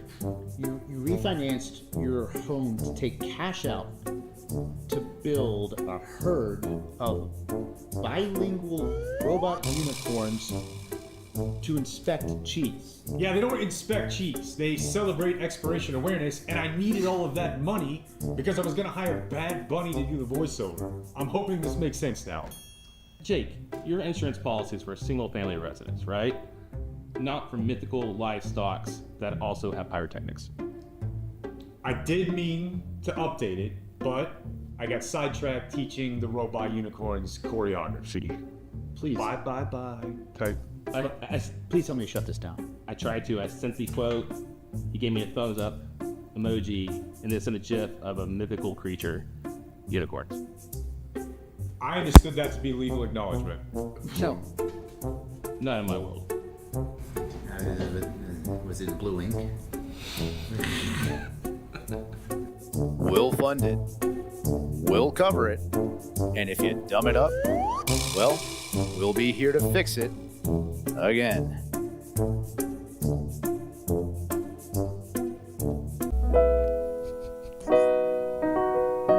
Quality Roofing, we've got drones. Boy, they do. And they're going to take those drones, fly them up top, and get a good look at that roof and inspect it. They will. I never knew that until you told me last week. The whole lead up. I was last week years old when you told me that Quality Roofing has drones. But, yes, apparently the insurance companies recommend you get your roof inspected twice a year. I think that's a little ridiculous. Let's at least make it once, though. But the drone makes sense now, though. Because if you're going to be going up there, once, twice a year? Yeah. You're going to need a drone for that. QualisGC.com. They're great. They're great with listeners of our show. We've had, tons of people just come up to us and tell us how awesome the experience was with Qualis. I don't have to have anybody to tell me how awesome my experience was. They put a new roof on my house. I wasn't sure if I needed one. I knew that we haven't had a new roof in over a decade. And they went up there, inspected it, and they're like, yeah, you got a lot of hail damage here, man. So we'll take care of it. They took care of everything. They dealt with the insurance company for us. I didn't have to do all the calls on that end, and all we paid is the deductible. So Qualis Roofing, go to QualisGC.com. Do they have a number? They do. The phone number is 817-500-9008. And all of those are interesting copy points. But there's one final one. That's where he was leading you guys in it. It doesn't. Quality Roofing, we've got drones. Magnificent. Our main goal at Game Day Men's Health is to have each man feel his absolute best. You're not just a number. We care about each person. We want you to come in. We want you to optimize your testosterone. We want you to live your dream. Anything? See, the rings are a lot harder than people think. He's gonna be ripped and he doesn't have to like go through the contact of football. Yeah, it totally makes sense, man. It's so great that you're showing me pictures of your family. This is all I ever wanted, you know? Over the years we've worked together, sometimes the work gets in the way, there's a little distance or a lot of distance, and now we're just here having chips, being friends, and enjoying each other's company, man. Or brothers. Like it feels like we're brothers, or you're even like a father figure I never had. And actually, if you're cool with it, I'd love for you to be my grandpa. Are you serious? Yeah. I love that, man. Blake's grandpa, man. This is great. Everything's perfect Feels now. right. Feels yeah. right. Anything? What is this? The opening ceremony, the Butt Buddy Olympics or something? Wait, what's he doing here? Well, my dream is to make fun of your dream. And I couldn't have imagined to be this good. Yeah, he's got a point. What? He's got a point. Whose side are you on? Grandpa Jake. Blake's grandpa. That was your dream. Now we're in his dream. Game Day Men's Health. Live your dreams. Most of them.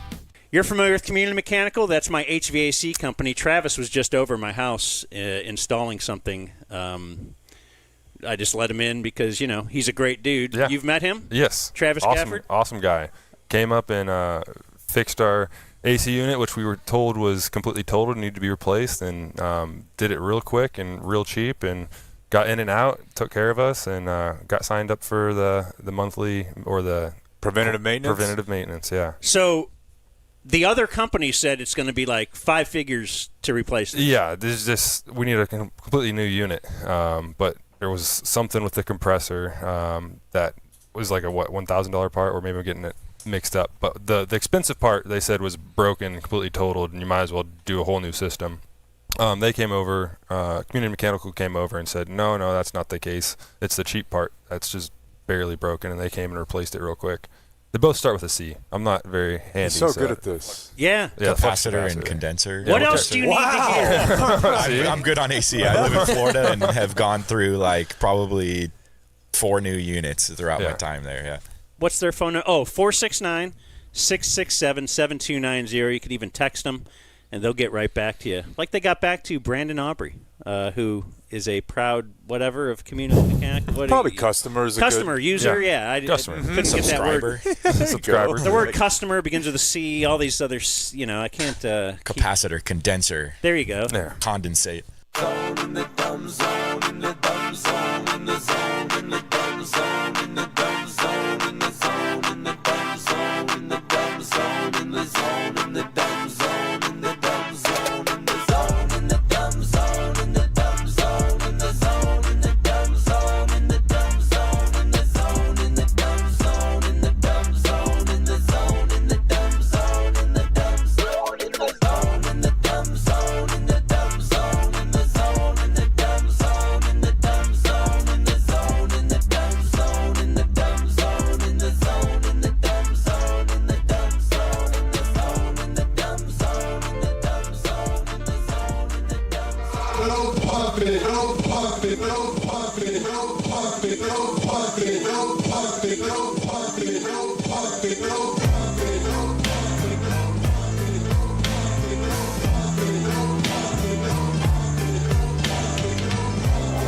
Puppet. No pumping. The puppet. You're the puppet. No pumping, no pumping. The puppet. You're the puppet. No pumping. A puppet. No pumping. A puppet. You're the puppet. The puppet. The puppet. No pumping, no pumping. The puppet. You're the puppet. No pumping. No pumping.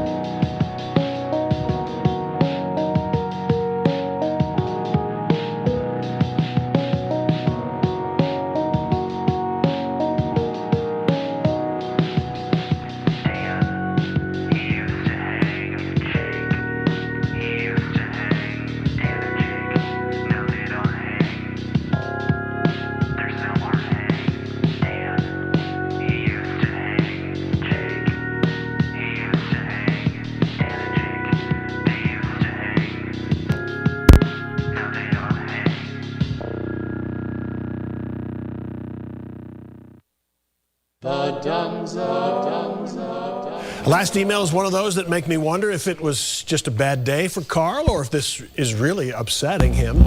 It's maddening that you start your 10 p.m. newscast at 9:59. Why? If you do start at 10 p.m., then your on-screen clock is wrong. Either way, it's maddening. Clarice? Noted. No. Noted. Let me hear from you. 214-720-3103 or send an email. Click about us, then contact us at fox4news.com. Fix this, Rich. Well, that's a Des Bryant-ism. Work with me. It's all good.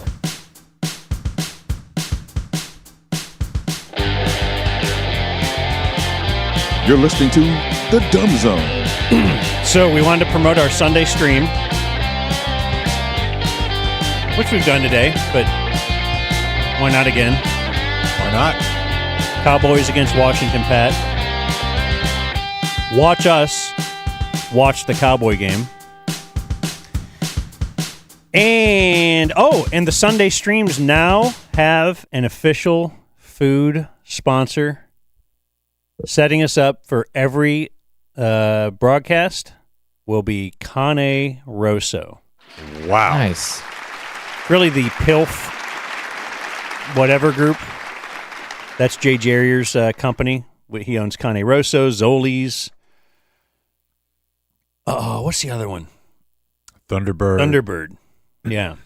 Anyway, they're going to hook us up with food every show, every stream. So one of the shows, they're going to come out and bring the ovens. Oh, wow. And cook on site. But not this weekend. But yeah, Cane Rosso. The official food provider of your Dumb Zone Cowboy watching stream. Always starts proud. So go to right. Go to Cane Rosso. They said they want to see immediate return on this investment. So stop by Cane Rosso and order a pie or something. He also said he'd like to do some kind of a promotion where we get like a code word and they can get something free or whatever. So speaking of pie, yeah, Cane Rosso's great. Speaking of pie, it's a lot more expensive than you think. Not pizza, but pie. Real pie? Yeah, dude. When's the last time you bought a pie? Well, I have this little bit with the daughter where we have a little gap in between one of the zillion things I'm making her do, and we go try a different baked good place every week. And Okay. It's like I was like, have you ever actually even had a slice of pie? And as I told you guys, there's a bakery right by my house that was closed on Sunday when I needed to go there. But we rolled by, dude. Like a full pie from a local bakery is going to hit you for like $50. Really? What? It's like $8 or $9 a slice. You know, it's a small little boutique bakery, but I'm like, hey, I don't know. Let's see. Not Thanksgiving. When's the last time you had pie? Not you. Yeah, I was going to say. You just said last week. I'm on a tear right now. Just a slice of pie. Yeah, but wouldn't that sound nice? Oh, it rules, dude. Yeah. Somebody I brought don't know you. if it $52 rules, but because I thought about getting one to bring up here and surprise you guys. Like, I'll bring one up to the show. And then you saw the price? Yeah. Find me in the grocery store bakery section. Support local. You should email Trump about that because then he'll bring it up in like speeches. We inherited a situation. Price of pies. With pie. These are Biden's pie numbers. All right, I think we have a guest right now. And he is brought to you, Dan, by our good friends at Lucy. Okay. My preferred nicotine pouch. That's what it is. It's 100% pure nicotine. It is tobacco free. I have a subscription set so that I get my roll, my little log of Lucy's delivered every single month. They have 12 milligram. They might have 15 milligram. I'm an 8 milligram apple ice breaker guy because it's got a little flavor breaker in there. Flavor saver. Sometimes I like to go smaller millis so that you can just shove more of them in your mouth. Like Nothing I like wrong to with have that. 15 milligrams in my mouth, but I like to use a few of them. Hey, however you like it. Yeah. You're not paying full price at No. lucy.co/dumbzone where you get 20% off your first order. Free shipping, and there is a 30-day refund policy if you are Won't need it. a fool and you change your mind. Join the specialists. Yeah, can I give you an update? Yeah. So I got the specialist a variety pack so they could try all the flavors. Mhm. Went up to Banger before the Jets game and said, which one do you like? And he said he likes yours, the apple ice, the one he first had. But now he's really digging the mango. Mango. And he said after lunch he'll pop in a mango, a midday mango. Reminds him of his days in Florida. Wow. You heard it here first, folks. Wow, indeed. Losi.co/dumbzone brings you our good friend from the People's Policy Project. It's Matt Bruenig. From the Bruenigs. Hey, pal. Greetings, everyone. From the Bruenigs, pretty much weekly. All that podcast. matters is that they get the. You did this to him last They time. get it in under the year, right? So he 52 hours says, a and year. then when we're going to get to those December broadcasts, and he's going to be like, well, I'm a little behind. We got 7 hours to catch up. If we do a 7-hour show, it's going to be great. I'm daring. I've been here I'm daring before. The listeners to count them. I'm daring them to spend the time to figure it out. I've seen this play before, and these guys are like, "Oh no, they'll do it." No, I know Bruno. He's just hoping no one is as autistic as him in the audience. That's So as long as he can outrun that, then he's fine. Oh, I forgot. What do you got? This has nothing to do with Matt Bruenig. Here's your wallet. Oh, Jake left his wallet in my house like 3 days ago. We saw. Wait, Yeah. you never went and got it? He never went and got it. He lives 10 minutes away from me. They have an insane thing now on your phone where you can pay with it.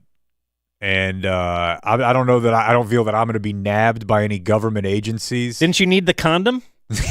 yeah, I needed the Magnum in there. I'm just an upstanding citizen. I wouldn't dare drive without my license. Yeah, I know, Blake. That's a I good know. point. Did Great you guys, point. Did you guys think driving with your shoes off was illegal when you were growing up? Well, No. what do you mean when I'm growing up? I thought it seriously. Didn't think you were allowed to do that. Did you hear? Did you What? grow up with that, Matt? Why? No. I don't know, but it was always told to me. Yeah, that's I've a been under the Texas law. impression that Okay, it is good. not legal. To Are dri- you telling me it is legal? I know. I've never followed up. Why I would they assume care? this is like I don't know. Like your urban foot legend. can slip off easy or something, or No. What kind of feetwear can you have? Like, Yeah, right. What's could the you have like a mascot feet? right? I would think that'd be terrible. Yeah, clown. But they have to allow it. They're like, yeah, I think these are shoes. Yeah. I wanted to have Matt on just because we haven't had him in a while, and let's have Matt Agree. Bruenig on. That's a good reason. There's a couple of stories though this week that I thought we needed his expertise for. The Commanders game calls to mind one of our nation's great cultural debates over calling the Washington football team the Redskins or not, or the Brownskins as Ditka offered. That was the only other thing he could come up with when moving off of Redskins. So we'll get to that in a second, but we have this story regarding Tortilla Gate, and maybe more accurately, Pocket Knife Gate. We played this audio on Tuesday. Texas Tech football is on a tear right now. This appears to just be the beginning, and because of that, their fans are super fired up, and that runs right into a rule change that the Big 12 had to tighten up their objects on the field policy. You are allowed to throw tortillas or other objects, I suppose, onto the field en masse at the beginning of the game, and after that, they're basically going to penalize you every time. They may say you're going to get one more warning, but I think you might be burning both those warnings in one time, because if someone throws it 2 seconds or 2 minutes after the warning, we're already to it. They got flagged twice in their most recent win. It's been a deal. Joey McGuire and Lance Leopold, the Kansas coach, meet at midfield. Leopold's all bent out of shape about it. You got to do something about this. And McGuire's like, what the fuck you want me to do about it? Then that spills over to the post-game press conference. In the post-game press conference, Leopold says he believes the referees and the conference handled this terribly. And then in just a real like HOA suburban dad mad move, when there was a lull, he's like, and also they threw a pocket knife. It should just be said, someone threw a pocket knife and hit one of our staffers sometime in the third quarter. Well, because college athletics is what it is, the people from Tech, especially their extremely activist AD, Kirby Hocutt, was not going to take this lying down. He did an investigation into the pocket knife.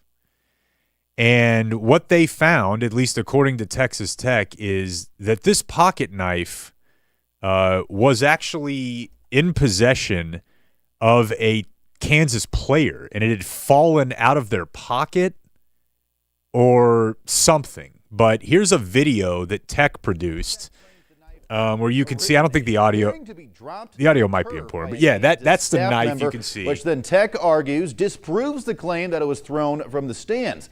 This video goes on to show the knife possibly being picked up from the turf by a Jayhawk player and would eventually make its way to head coach Lance Leipold. Again, to be clear, the $25,000 fine assessed to Tech is not related to this incident, but for the repeated violations of tortillas being thrown onto the field.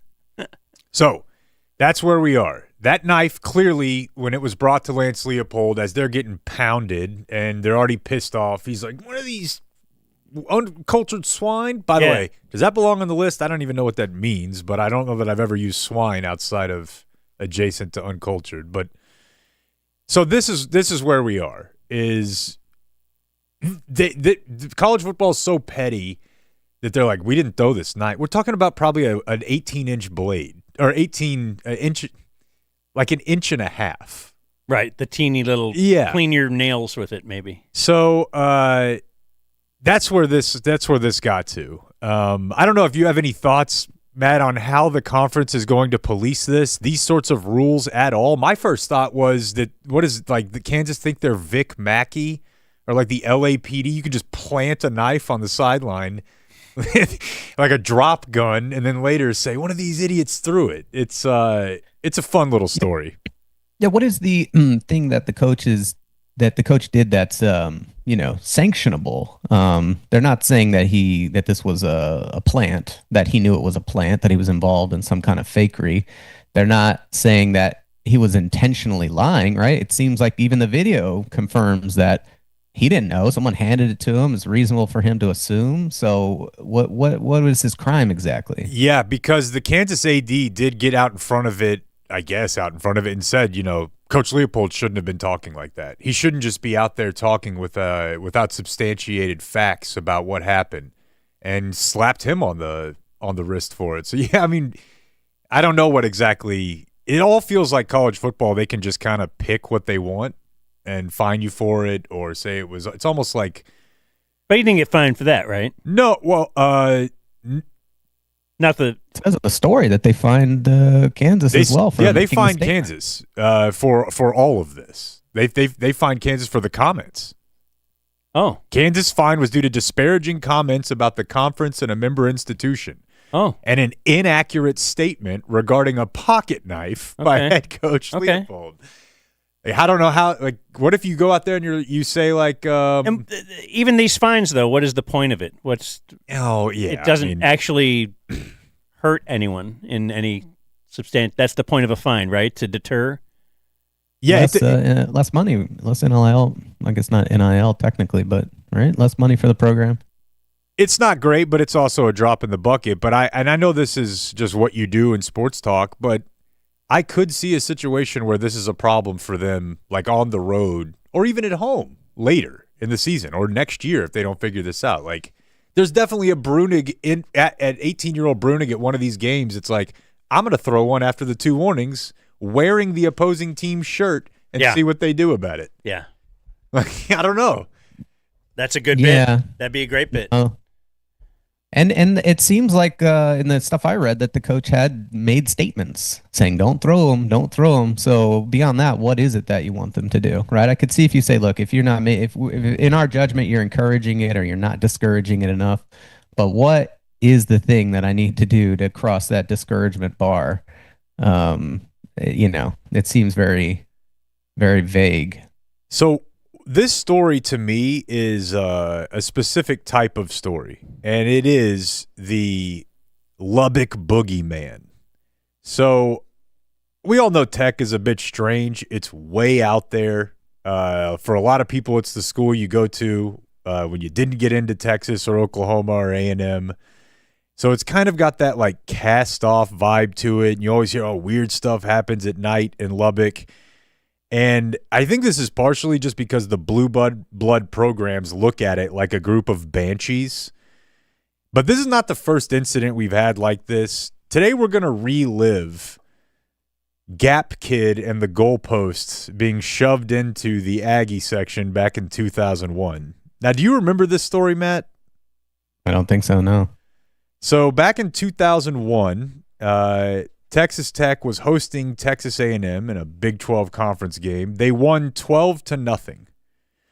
And when the game was over, the Texas Tech fans decided that they wanted to take down a goalpost and get it out of the stadium. They wanted to take it through like the northeast exit where there's a huge tunnel, or at least there was then, and they wanted to carry it out to Broadway, the main drag there in Lubbock. But as you know, when a game ends, win, lose, or draw, the Aggie faithful are staying down there for another hour doing their whole bit. Like, now it's time for the show where we do the songs and all this and that. There that day was a retired colonel who was the chief of staff for Rick Perry, who was the governor at the time. He had a son. The chief of staff, the retired colonel, had a son who played for the Aggies. Of course, you know Rick Perry, an Aggie. So he's in the end zone, in the stands, as this goalpost is approaching. As the goalpost is approaching, carried by Tech fans, Lubbock's police department blocks that entrance and is like, not happening. You can see this on video. The crowd then turns and is like, well, we got to do something with this goalpost. They decide they're going into the A&M section with it. We're going to ram this goalpost up into the section. So to do that, they get it to the section, and the guys at the head of the goalpost, I guess the uprights, start to climb up into the section, at which point several Aggie faithful are just swinging. Mm-hmm. One of the guys who was swinging was that retired colonel, and he got cold-cocked, bloodied. And there's pictures of this, and as the Tech training staff tries to address his wounds, he waves them off. Only an Aggie trainer will address this blunt force trauma I just received. He gave quote to the newspaper and said, "It was like I was defending the Alamo," which when you see the video. Well, no, and he got his ass kicked, so kind of. He got his ass kicked. It is kind of he like was in a defensive position, and there were Mexicans everywhere on the offense. And he said that people were coming up into the stands, and it was threatening, and people were getting hit. And he took his binoculars, started swinging them, and said, "I'm going to knock out the next person who comes over that wall." Whoa. That's pretty. So the governor the next day rails against Texas Tech. The chief of staff says, "You guys are going to pay for this in the summer when the budget comes up. Tech's going to pay for this." So dust settles for a couple days, and a young man named Reginald, who is a Texas A&M student, comes forward and says, "Yeah, I'm the one who hit him." Reginald's black, by the way. He's a black Texas A&M student. So now we're in a real quandary if you're A&M on how to classify this. But when asked why he hit him, Reginald said, "I did it because he was spinning his binoculars around looking for someone to hit. I did it to keep him from hurting anyone." So that's just one of many stories. That's awesome. I never knew that. Do you know about Gap Kid? No, I do remember the goalpost being carried out and brought back in and it being a big This thing. is Gap Kid. He's a 13-year-old at the time who would go on to attend Texas Tech, and he sold these shirts for charity. He's wearing a purple Gap brand shirt, and look at the ruffians he's surrounded by. These are the people that carry. This is like, it looks like they're 14. Junior high kids. It was a bunch of Lubbock junior high kids, and this retired colonel's like, You got to be kidding me. He sees Mexican kids everywhere. I'm going to start swinging his binoculars, gets knocked out by an Aggie student. That's awesome. And then this is so yes. I wasn't sure if you were aware of this one, Matt, but there are many such stories. I just think it's a thing where people look at Lubbock, they get scared, and then Lance Leopold's like, they had a pocket knife. These people are crazy. Yeah, like what's the strategy with swinging binoculars? I feel like that's not an effective. You get one blow and then you're out, right? That's a good blow, though. Maybe it depends on how heavy they are, but that just seems it's a very childish behavior. Like swinging your arms and stuff, like thinking like that's how you're gonna. It would be better probably to have your fists up. You can. You're a colonel. Well, it looked like he was 80, though. It didn't look like he had a lot of but power. Still, yeah. Also questionable having binoculars in the lower bowl. Like, I don't know. I kind of miss binoculars at games. Oh, you're right. There you go. He's 80. Uncle, the colonel uncle. Now this other story, Matt. Like I said, the Commanders are here. What years did you live in D.C.? 2014 through 2020. Okay, so this clip I'm going to play for you is from 2016, and this was being hotly debated at the time. FedEx had not yet put the nail in the coffin. What year did they do that? That was 5 years ago, right? Did you live there when they changed their name? Yeah, I remember it was Washington football team. Yeah. I like that. There were polls. I wish they were the football team. I thought was cool. No, that was great. And I loved how it broke like a lot of the kind of automated graphics and stuff online, where it would just say like football team versus Cowboys, and that would be it. There would be no Washington. It would just say because they'd only programmed the nickname. So, I don't know. It's hard. We just joke about it down here, but it feels like something people were actually talking about up there. And maybe that's because it's a political set, more likely to engage in culture stuff. But that's the sense I always got. Like you said, they're changing the name of something that's been around for 70 years or whatever, right?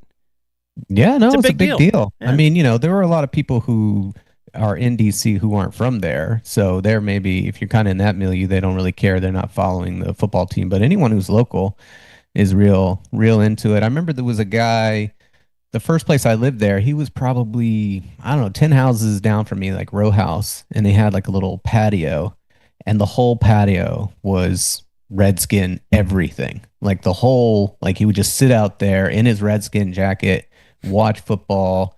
And yeah, it was like an old black guy. I don't know whatever happened to him. He would have been a good guy to follow up on, like how's he coping with his entire patio and porch just being, eradicated. Yeah, and it's tricky too. Black guy, you're not as likely to walk up and be like, hey, that's really offensive. Because now there are images, of course, of like a white guy with his face painted, yelling at a Native American like, hey, this is not offensive. And those are some of my favorites. And that's sort of what we have here today. I found a news story from 2016. Just going back and looking at, just searching Redskins in the Dropbox. Let's be honest about it. This is a story that WFA did 10 years ago, and it is about a local youth football team. Now, remember, this is 2016. This is a team that plays here in DFW. Can you get me here? My bad. Final Cowboys loss of the season. The kids football team in Coppell is decked out in Redskins gear straight from Washington. Their coach is making a statement, and tonight he talked to News 8's Jobin Paniker. Jobin? Well, it is a name and logo that has come under so much scrutiny, and one thing is for sure, there is passion on both sides. Everybody get in your spots. We're going this way. Get in your spots. Go undefeated for 3 years and you're making a statement. Nobody wants to be the Washington Redskins. So there were some eyebrows. Okay, now we're talking to the coach. He appears to be about 50, 45, 50 at the time. Coppell, suburban white guy. Okay? And he's going to lay it out for you. Nobody wants to be the Washington Redskins. So there were some eyebrows. Especially in cowboy country. Attaboy. So this is not something that people should be ashamed of. But go in wearing this logo and this name, and you're making a louder statement. It's actually a badge of honor for most Native Americans. Okay, and I want to be clear here too. They don't just have it doesn't just say like Redskin. They're called the Washington Redskins, and they are wearing NFL gear, like Washington Redskins pro gear. Huddle up. Hunt Bonneau coaches these fifth graders in Coppell. He chose the name. Really? You think he the city didn't? Yolanda Bluehorse is on the other end fighting. It is considered an offensive word to a group of people. It is offensive. Full-blood Native American, she led the protests outside the Cowboys-Redskins game Sunday. I don't say that name if I don't need to. It is, and this is what we tell people, that the R word is equivalent to the N word. Yolanda wants to educate, pleads people to see the historical context. Interestingly, so would Hunt. Come on. Interestingly. The coach would even write a letter in support to the Redskins. I tell him what we think about what he's going through. The owner sent back sweatshirt. Just imagine writing a letter to Dan Snyder. Hey, I know you're taking on a lot of heat. Yeah. A lot of heat. I want you to know there's some love here. Here's a picture of my boys that I'm using as a fucking political football. The coach would even write a letter in support to the Redskins. I tell him what we think about what he's going through. The owner sent back sweatshirts, shirts, you name it, thousands of dollars worth of merchandise to these excited fifth graders. It's a reminder of what I've lost. Yolanda sees it as a step back to her mission. It's not just a mascot name. It means to us more than that. So they just want to play football. So the only thing they asked me was, is it okay for us to remain Dallas Cowboy fans? And I said yes. They just want to play football, right? That's all these kids want to do. So maybe you shouldn't have done this. So I changed the name of their team to a controversial slur. Right. And also not like the team that's in their backyard. Right. They grew up in Coppell. They're the Cowboys in high school. It's a rival, yeah. Yeah. It's worse than that. We picked the worst possible. And you're like, these guys, I don't understand why you guys are out here. They just want to play football for the Washington Why is the Redskins. media here? And to maintain Washington still really kills me. There's really no need for that. It's like so, that doesn't help so you at all. over the top. And I don't know. Obviously, this guy, and full disclosure, I found his Instagram. He's the head of a very powerful law firm here in Dallas. He's extremely MAGA. And so I'm not surprised he didn't answer my DM asking him to come on the show, because I just wanted to congratulate him on an all-time bit. It's a great bit. The fact that the parents went along with it as well, it seems like that's something they could just, no, we don't want it for any number of reasons. Even you don't even really have to be woke to say, well, I don't want kids dress, we're Cowboys fans. Yeah, we're just Cowboys. Washington, what's going on with that? Yeah, it's like they take on Grapevine, Colleyville, Coppell, Washington on the schedule. Which is not where you live. It just like it would be so easy just to take the name of your city and then put Redskins at. Like that's what they would do. Right, not enough. He needed to stand in solidarity with the actual Washington Redskins. So that's a fun one. Matt Bruenig hasn't been sports trolling lately. Oh, can I say one thing before? Can you let's discuss the dropping the ball before the end zone thing. Because we were trying to come up with reasons for that. I'm like, maybe it's like, hey, this is so easy for me type thing. And I thought Matt had a great point on this, although not troll, a good sports point. Yeah. So, in science, as I've read it at least, dopamine in the brain, it goes up as you are getting near and anticipating success. That's sort of part of the drive. But once you feel like success is certain, even if you haven't achieved it yet, the dopamine goes down, and they like contract this in rats and people and stuff. So what's probably happening with the people who are all alone running to the end zone is they get that spike and then that collapse before they get in. They get a feeling of completion that's premature, and they drop the ball. And to me, that makes a ton of sense on the heels of like Scotty Scheffler talking about like when you win, it's kind of like, okay, it's the drive, it's the chase, it's the quest. And then you get there and it's just not, it's nowhere near the lead up to it. So right. You see this in sprinting as well. If you've ever watched, people run the 200 meter or 100 meter even, it seems like they let up at the end. Like when they're winning, I always watch them like, keep pushing. You could maybe set a record, but those last 5 meters or something, they kind of often will slow down. Yeah, so I thought that was interesting. Not a troll point, but maybe he's been too busy to troll. I don't know. What gives? I mean, what's going on in sports? Is baseball? They're still doing that? All right, so baseball? Time for viewer mail. Oh. Oh yeah, wait a minute, Uncle Hot Man. Oh, they're still playing. Brewers are going tonight, Dan, and as they say, as you know, series doesn't start till an away team or something. Let's say it's brought to us by Frankel & Frankel, personal injury attorneys. If you get in a wreck, Matt Bruenig here in Dallas or the DFW area, because you come back now and again. 214 or 817, then all threes. They are personal injury attorneys. They are here to help you. No matter how mangled your arm or hand is, 214, 817, all threes. My first one is kind of directed at Blake, but it was sent to me. It's water information from Matt Smith. He says this is the water map for the same company owns, like they have the same, it's the same water, and then they throw different labels on it in different areas of the country. Because Blake, when we go to California or when we go to Colorado here in a couple weeks, Matt, Blake will buy tons of Arrowhead water and then mule it back because he loves it. In fact, what do you love about it? What's it taste like? It's different. It's sourced from different areas. It's not the same water. If you put all four of these in front of me, I could tell you the difference. Don't do this to yourself. I've done it recently. Yeah. And in fact, throw the subby of the week up, Clayton. We have a subby who lives in Denver and recently brought me 15 5-gallon water jugs back from Denver. Dropped them off at my house. Dropped them off at your house? Yeah, that's service. And Brad is our DF of the week. Give it up for Brad. You had the unilateral power to issue that decree, but sure. Yeah, he drove to Denver, checked on his office or something, and came back. He said, "Do you want me to bring you back some Arrowhead?" And he said he felt bad for me because I've been opening up the individual water bottles to pour into the 5-gallon jug.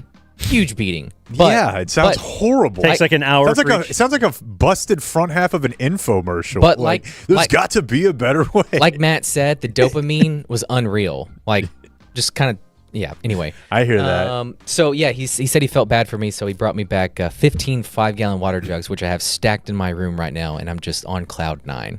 My uncle. Well, you don't need to mule then. I'm gonna run out at some point, so I need to. Yeah. Well, what I'm saying is Ozarka is the same. No, you're right, Dan. It's not. You're right, Dan. It's really, really not. You never just load up on whatever you can in different parts of the countries, irrespective of your Do you think supply at home. everything is the same thing? Like this water is a different thing. Well, I can tell you this. My uncles were definitely on the every light beer from every company that it's the same. They're just putting it in different cans. That's not true. But I also think like the regular gasoline and the premium, I think that's all coming from the same thing down there too. Agreed. I just had a real quick one. This is just a follow-up. A few weeks ago during viewer mail, Dan got an email from a guy that was like, hey, this is after the Charlie Kirk killing. He's like, I think, the media is really representing this guy. Jake said some things that I think are not really representative.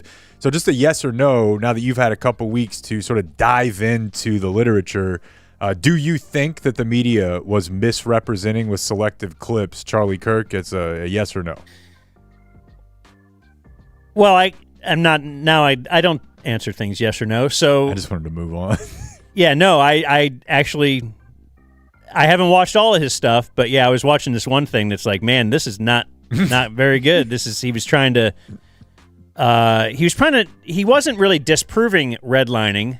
But he was arguing with a black lady from Harvard that redlining did not have any effect on the future of black communities and whatnot. And I thought it was a real disingenuous BS argument that seemed like you've decided what side you're on ahead of time, and then you're going to just try and pound this.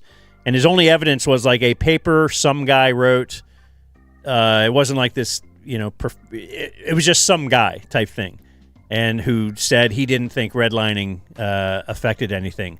And his evidence seemed to be that because black banks didn't give these people good loans either. So, okay. I don't know. It just felt like... Classic. It felt very racist.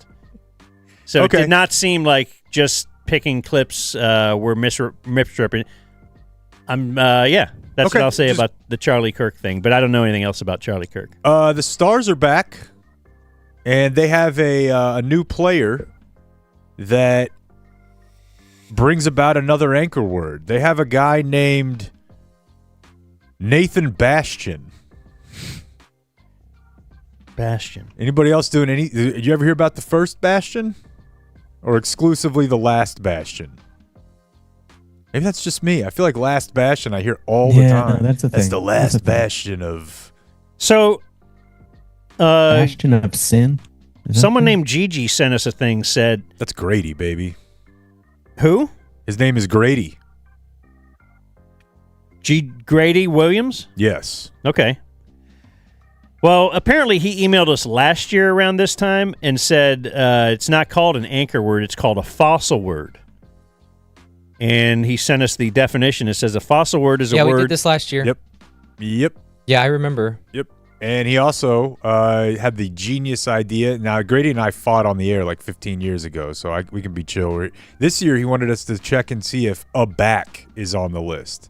A-B-A-C-K, which is kind of like asking what the primary colors are. It's got to be one of the first ones we ever did. Taking it back.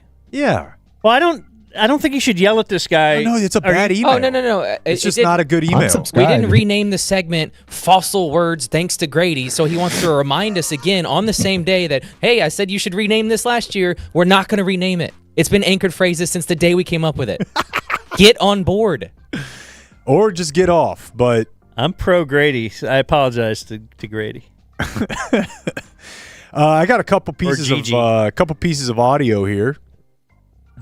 This one came from Tom and Coppell. Now, I am not watching the Mavericks at all, but so many preseason tweets last night.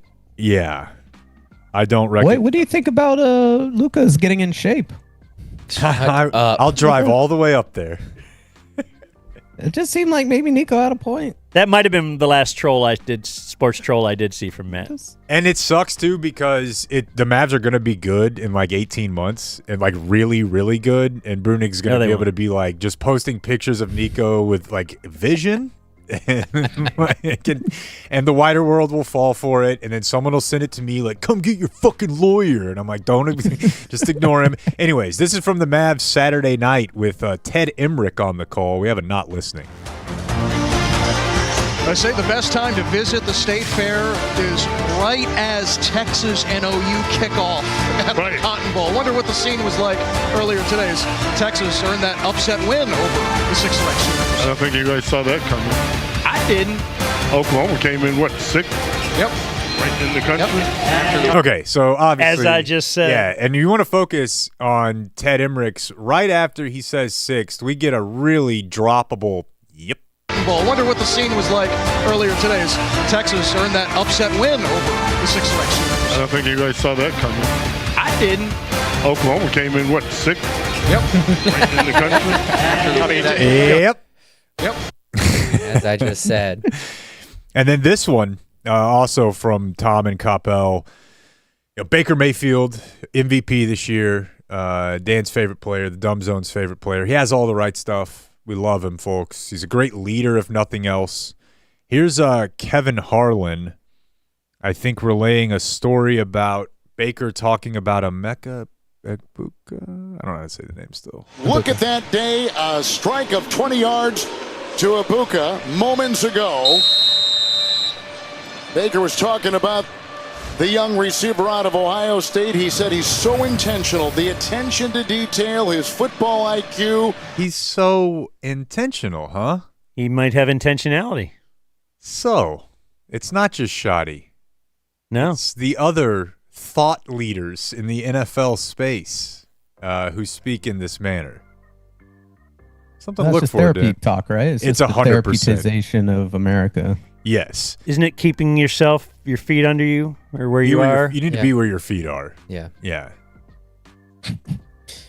I've got a couple pictures, one for each of you. I'll begin with Jake because this was sent to us. I guess Paige Buchers was at the Texas OU game. I still think it's Becker's. Becker's? She's just wearing a generic jersey, and the team name above the number 0 just says sport. Yeah. Great. It is great. I'm a So fan. nobody found her. Yeah, you live in Dallas now. What about a nice Cowboy jersey? And did she just not want to be on either Texas or OU side? Doesn't want to anger anyone? Did she seek this out? How did she search this? I don't know where you can find this kind of jersey. But it looks like if somebody hired you to do a spot for them, they would put you in this jersey. Yes, but and it's not even like her number. And I don't know if you've observed this at all, Matt. I don't think this is a unique take. I don't know that she's a lesbian. Okay, but she has a girlfriend. Does she? Because at one point I thought she had either. Okay, she announced a girlfriend. Okay.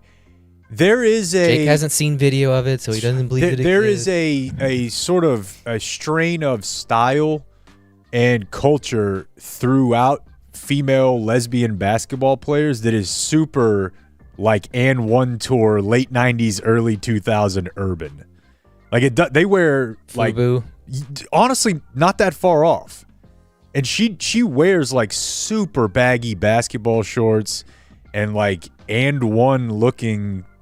That looks like an and one jersey to me. Like you got that at Ross, like on the cheap, you know. And that I feel like that's her whole aesthetic, though. It is giving Ross. It's very much giving Ross. Okay. The other picture I have is for Dan, and Dan, somebody saw the Goodyear blimp.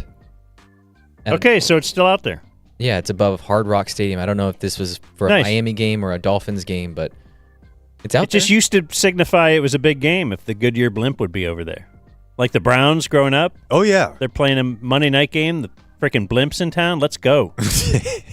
Walk outside to watch the blimp. Oh, my gosh. If you could see the blimp overhead. And then a couple. I wonder how fast the blimp goes. We looked it up. It's not that fast. No. It's like 100 miles an hour or something. But it's oddly fuel efficient. It is. That's the deal. Which is why the Rockefellers killed it. Yep. Mm-hmm. A couple fossil words, whatever. Oh, who's in the kitchen making breakfast right now? It's Grady, folks. This is from Chris. This is a weird one. He says pone because we always postpone it. Maybe are we never pwned like on time, I guess? Like a video game. It's a weird suffix. Yeah, we have an English professor, at least for the three of us here. Yeah, it's just a suffix of yeah. Okay, and then Texas Carter says whelm. People are often under or overwhelmed. Never whelmed. Yeah, because it's not a word. Okay. It's not a word at all. So the other ones we've been talking about are. I pass along. Okay. So good. Just deny them. I'll be the clearinghouse. All right. Well, there's a couple submissions. Marv sent us something. An anecdote from a church, he says. He went for the first time in a long time. Peace be with you. And this is Texas church. So I remember going to a Texas church when I was a kid because I'd visit Uncle Gary every summer. And I remember this is the first time I ever saw like a full body put into the water and then out. And they're like, that's how you baptize. Like where I grew up, they just put a little water on your forehead or something. And I feel like, yeah, I think it's just the Catholic Baptist thing. that seems a better way to do it. Like cleaner, whatnot. You go to church now and again when you're a kid, Matt? Or no? Only a couple times. Okay. I've been dunked twice. You have? Why Yeah. twice? It didn't. They're like, clearly this didn't stick. Yeah. I think that's Second what it was. one might have been girl related. Let's try again. You're not far off, but Anyway, friends invited us to a special outside baptismal service where they baptized 18 people in a water trough. At the beginning of the service, we did the passing of peace. You shake hands with strangers around you and say, peace be with you. I remember shaking the hand of this middle-aged father behind me. So before each baptism, they had pre-produced a video where the baptized would give their profession as to why they are being baptized. Okay. So the first handful go, and each video is about the same thing. A woeful sinner recounting an emptiness in their life, that the Lord's love is filled, blah, blah, blah. Then we get to the middle-aged father, whose hand I had shaken a little while ago. His video is not about an emptiness. It's about his porn addiction. Let's make that as public as we can. This dude was gooning so hard that he required an intervention. And I shook his hand. It happens. Yeah. From there, the baptism was a blur. Felt like a Curb Your Enthusiasm bit. I'm wondering to myself, is this the dirtiest or the cleanest hand? # Has the guy found God? He now never does that? Or was homie machine gun firing loads before this baptism, like Jake drinking? Get them all out. Yeah. What if he got in a buzzer beater before this? That's from Marv. Dang, that is that's heavy, man. A lot of stuff going on at church. I mean, we had like a guy leave his wife publicly, like, and I was friends with his kids, and he worked at the church. He was a deacon or something, and he just had to announce, like, hey, I'm out. I'm leaving with her, the new lady. And then he just walked out. Certainly, though, the public thing, that's part of the... You're paying it to your wife. Like, look, all right, yeah, we'll do it at church. We'll do the baptism thing. I want to stay together. Yeah, that's... Oof. All right, I have two Kathy more. Lee Gifford type situation. Two more very short ones. One is, Dear Uncle Axe Wound Snacker, I made an Uncle Hotmail song for unsuspecting potential sponsors. You know how we lost a big sponsor because of Blake putting together all these people that will write me and call me these weird names. That's from Daryl, and that'll be today's show ender, the new Hotmail song, if you'd like. And then Mr. Female Anatomy, I like Blake, was once on the dating prowl. I would like to add this to his profile picture red flags. Okay. So you have Blake's dating tips for online dating? Mm-hmm. Garrett says, if the girl has more than 2 pictures with her dog, then she was completely emotionally unavailable. She doesn't need a man because her sweet little fur baby will love her no matter what.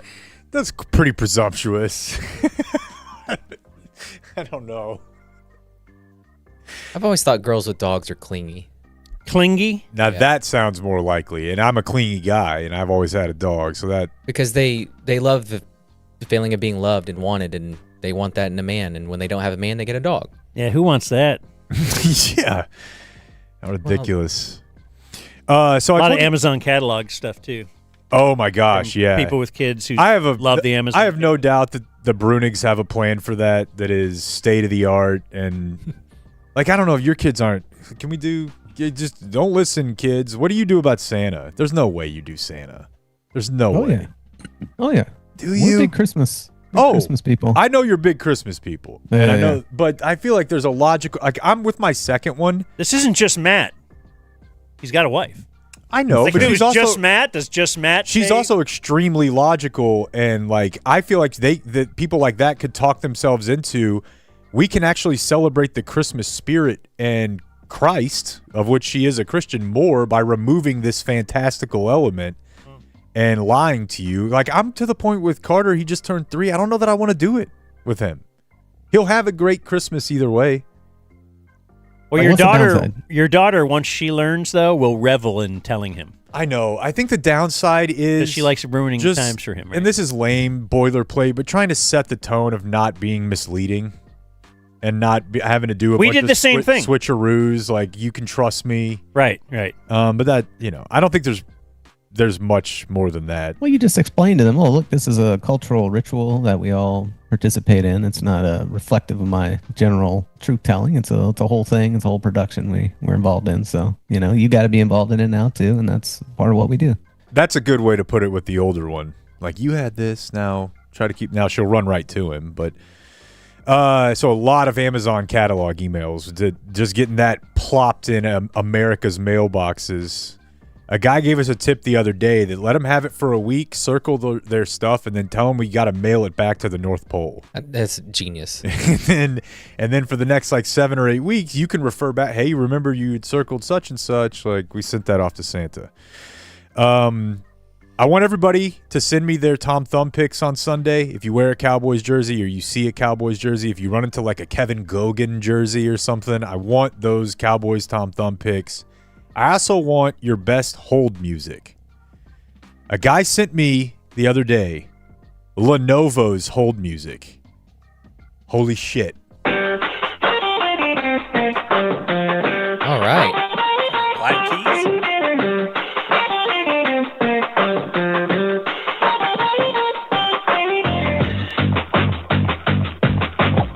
How long do you need me on the line? I'll be here. Like, this is one of the greatest hold songs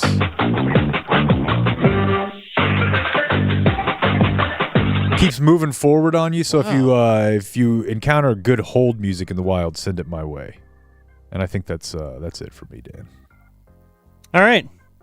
Are we going to do the news? Yeah. Should it be brought to us by Underdog Fantasy? Indeed. Let's take a look here at Underdog Fantasy. Now, that is the place where you go to, you go to underdogfantasy.com. Let's see here.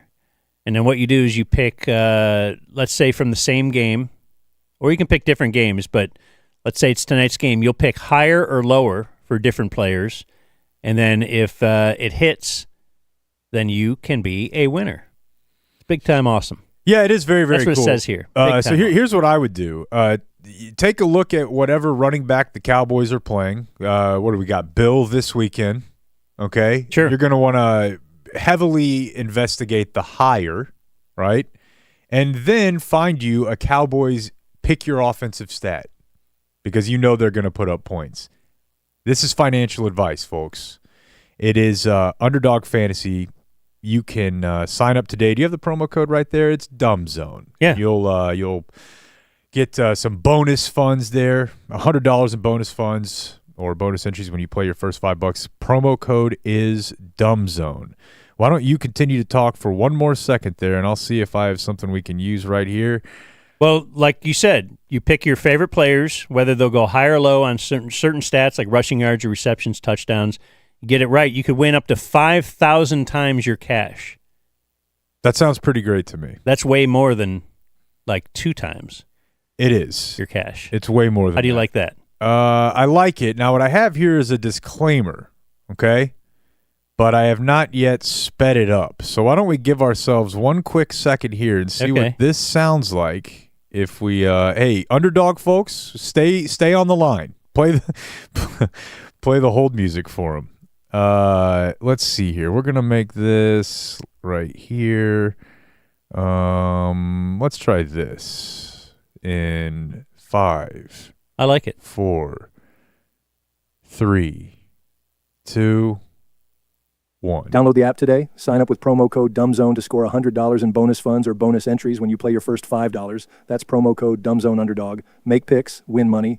Must be 18 plus, 19 plus in Alabama and Nebraska, 19 plus in Colorado for some games, 21 plus in Arizona, Massachusetts, and Virginia, and present in a state where Underdog Fantasy operates. Terms apply. See assets.underdogfantasy.com/web/play-and-get-terms_DFS_.html for details. Offer not valid in Maryland, Michigan, New Jersey, New York, Ohio, and Pennsylvania. Concerned with your play? Call 1-800-GAMBLER or visit www.ncpgambling.org. Okay, one more tiny bit here. Call 1-800-GAMBLER or visit ncpgambling.org in New York. Call the 24/7 Hope line at 1-877-8-HOPE-NY or text HOPE-NY. That's it, my man. Here's Jake with the Dumb Zone News. What's going on in Connecticut, Matt? You got anything you need to report on? What's the hot topics in the burbs up in Connecticut? Usually just fighting about building more housing or not building more housing, the usual stuff. We're just NIMBY and YIMBY back and forth. Yeah, there's some master plan to zone this or that. Some people are mad. I'm kind of staying out of it, I guess. I'd like to see more housing, I guess. That seems to be where they're headed. It seems like you guys have a lot going on up there, like civil activity-wise, but is there a Connecticut State Fair? That's a great question. I assume there is, yeah. There probably is, but I don't think it's a big undertaking. Or else I would have heard about it. Get the half man. Didn't we have that? We did. I feel like we got to find it. Him. DPD, Dallas Police, has launched an investigation into a case of animal cruelty. And this was a story that was on a bunch of the local outlets last night because a woman recorded her neighbor beating a dog with a baseball bat. Now, did it have distemper? As I guess the precedent was set by Blake's grandfather, if the dog did have distemper, then it is okay to beat it to death with a bat. What's distemper? No idea. No, you know what it does? What it is? It feels like an old man term where this word is it's kind of a suffix, like where you add that to the word temper. Oh, he's distempered. Dog kind of bitey. Yeah. Whatever. Let's just beat it with a bat. Yeah. So that way you can feel better about yourself if you do the just drop it off on the side of the highway somewhere and drive back home. At least I didn't beat it with a bat. Man, I don't know. I think there's probably some deeper stuff going on there. What do you mean? Just like psychologically, if you're the type of person, sorry, Blake's granddad, but the first tool you reach for is bludgeon to death of like... Well, that's what I'm saying. You can feel better about yourself if you are someone who just leaves it out in the country, because that's a bad person. But not as bad. Not as bad. Yeah, you're right. I just think like you're exposing... As Blake's sadistic grandpa. Yeah, I mean... I don't know, man. Who played whack-a-mole with live dogs. It's just tough. Like depression era, it's tough to judge somebody for what they had nothing to do. They didn't have if he only had an iPhone. So yeah, the neighbor says we were yelling at her that we're going to call the cops on her to stop, and she just didn't care. The woman. Yeah, it was a woman. You can see in the video where she's just saying, "I don't care. Y'all mind your business." What was she doing? She was beating a dog with a bat. Oh wow. Okay. Yeah. Sorry, I knew we were talking about that. Yeah, we were in the middle of the story. I didn't know why we were talking about that. I didn't. Okay, sorry. No, listen, I love when you do whatever you just did because it buys me some leeway. Like if I forget, Okay. So yeah, that nobody's found the I just dog. went off into this Blake grandpa thread and I got lost in it. Don't mind it one bit. While you're on with this, Matt, look up something called Sapphire Bay. Yeah. Sapphire Bay is one of these... A stripper. It's a renderings darling. It is a $1 billion development up at Lake Ray Hubbard in Rowlett. It's like Dubai. It does. It does. Oh, I remember this came Everybody out just a while sets ago, their right? rendering setting to Dubai and then just like makes it North Texas on the other slider. It's supposed to be this just absolute paradise for mixed use, residential, commerce, luxury. And if you've been up there, there's almost nothing there. There's like an apartment building. But you heard about this a few years ago, right? There's what, Blake? No, there's a lot there. A lot of what? I mean, they have restaurants and they built up that pier, and it's a freaking nightmare on 30 all the time. Just because of all the people that live out in Fate, in Rockwall, in Rowlett, and there's only one way. Well, there's two, 66 and 30, but 30's a nightmare. Man, and I feel like this is about to make it so much worse. I feel like it doesn't look anything like what they've said it's going to. Like, that beach isn't there. Like, fully developed. No, there's no beach. Well, it's supposed to look like Miami. Well, it's not. It doesn't, and now they're getting notices for defaulting on payments to the tune of actually the specific numbers in here, but the project been stagnant for far too long, according to the city. They want to take action that will spur progress, which means noticing you that publicly you're not paying your bills. They have not responded to comment. A request for comment. This feels like it's from the makers of... There's giant wave pool. Oh, yeah. Well, you got to have a wave pool. The only thing this is missing is the indoor ski hill that was going to be up near Alliance when I was growing up. I remember that. The North Texas ski hill. We have one of those in a mall here that kind of was a similar thing where it was being developed for like 20 years and went through 6 or 7 bankruptcies. But now they do have an indoor ski hill. Does it rule? It looks pretty cool. I've not been on it, but I think it's like the second largest mall in America. It's right by the Giants and Jets stadium. Man, that seems cool. I think I would be into that. But it was real long, Ruben. I've heard of friends whose parents lost money on the promise of a North Texas Disney World. You love it. We do have a new Universal Studios opening up here. I don't know if you've looked into that at all, Blake, but that looks like a pretty cool bit. Well, where? Grand Prairie, Frisco? I think it's Grand Prairie or Frisco. It is Frisco? Okay, yeah. So Does the fake parachute thing still happen? Don't they have that up in Frisco? I thought they had kind of a skydiving, but it's fake skydiving. Yeah, they got a lot of bits. You're right. I do think that's still up there. Oh, the wind tunnel? Something like that. Yeah, there it is. So I got really excited the other night when I saw Eric Johnson, sports mayor, tweeting that he wanted to read, or he wanted to hear a story or see a story about his resignation, but it was behind a paywall, so he couldn't. And I was like, oh, shit. You think it was us? Of course I thought it was us. But it wasn't? It was the morning news. Oh.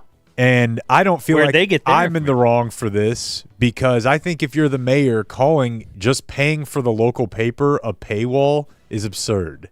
Yeah. Oh, it's dude, come on. It's not on. You didn't have to sign up for like PFF or something. It's right there, but it's the paper. Well, he reiterated, not only online, with the I'm not leaving. Everybody should be banned from using Wolf of Wall Street gifts. It's just such a fucking give up. But he's just tweeting about it now. Like, I'm not going anywhere. I'm not running for anything, and I'm going to continue to serve our great city as mayor. How about when sports mayor leaves office and his legacy will be that he got the Wings to move from Arlington to Dallas, but he lost the Mavs and the Stars? Because it feels like that's going to happen. Yeah, the Stars are gone. He may be gone before them, but, I mean, when you read that Brad Alberts quote where he's like, look, where do you think people are moving? It was basically he just copied and pasted Micah's letter to the city of Dallas. Said goodbye. Yeah, pretty much. Speaking of our friend from viewer mail, Grady, he did point out to me, I did the story about the California Powerball winner who was buying up a bunch of properties from the, I think, Altadena area fires. I did not include the detail because I didn't know it. He is not giving that land away. He is selling it at market price. He's just keeping it from being gobbled up by, like, BlackRock. Okay. And then people being just absolutely priced out of being able to get their house back. That feels like still a good deed. So my neighborhood is filled with real olds. Mm-hmm. Like tons of olds. And, I don't know where they all have their money either. But they're doing well. There's a bunch of, we got a half-acre lot. There's a bunch of, multi-acres. Like, this is 6 acres here, 10 acres here. And anytime one of those real olds, dies or something, their kids are going to want to sell it to local developer. So they kind of band together and will even, buy it together just to keep and then sell it to a single someone who they review and make sure they're going to just live there on one person, They don't want I a could bunch see of pros and cons. I could see that feels like you could get discriminatory with housing on one side of it, but on the other, anything that keeps all of our residential real estate from being owned by one company, feels like a good thing. I feel like you're too smart for this, but where does your mind go whenever you win the $2 billion Powerball? You do a People's Policy Project at the Pyramid at the Bass Pro Shop in Memphis, and everybody hire the Cracker Barrel guy or something. Have you ever bought a lottery ticket? I wouldn't expect you to have done that. No. I've only gambled one time in my life, actually, and that was on betting on whether Biden would issue an order forgiving student debt. And did you happen to know anybody that might have I had really good information on that. So I was successful. It was very underpriced. It was priced at 50-50, and it was 99% from the information I had. So, yeah, I bet.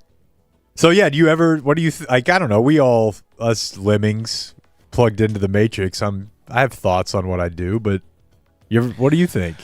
I mean, I just put it in index funds, just like you would your retirement or whatever, and then live off the return. I feel like that's the first move. I'm not trying to spend it down. If you got $2 billion, you're getting a 5% return on that. I mean, geez, $100 million a year, whatever that is. Yes, I understand. But how would you soup things up in your life? It's got to be something. No, I don't really like spending that much. I'm content with what I have. I might clean the house a little bit better. Maybe hire someone to get all the garbage out of here. But new solar panels. Yeah, I mean the ones we got are working. So for now. Oh, yours aren't? It's just a hit miss. It's been a rough ride. It's not. Yeah. But you've banked a lot of benefit from those things. A lot. I know, but when they go out, there's no hurry to get them fixed by anybody because they've made their nut on it. Because of the left? Because of Biden's How pin did they go out? or something. Who knows, man? I don't know. But when they're sounds on, like Matt's never had a problem. when they're on, they're great, and I would recommend it. But I've gone a couple months without them. Oh, I know what it is. Have you looked to see if the sun was out when they weren't working? I think the sun was out. Okay. One company said the squirrel chewed the wiring. I had another company come out and reset it, and it worked. It's just so shady. Well, maybe Community Mechanical needs to start doing that. Ooh, I could see that. All right, there's your news. Let's move along here. All right. Honestly, though, I get where he's coming from on just content because like and subscribe. That was a good news. I bought something that I would have thought I needed lottery money to buy 20 years ago, which is a homemade ice cream maker. And on the strength of Bruenig's tips, I am absolutely crushing the game.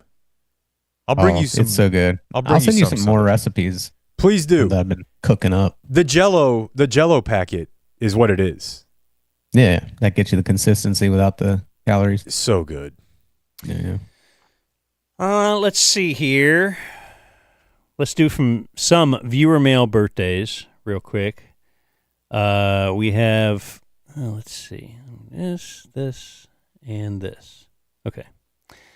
We have good evening to the Furburger, Fuhrer, and Jake.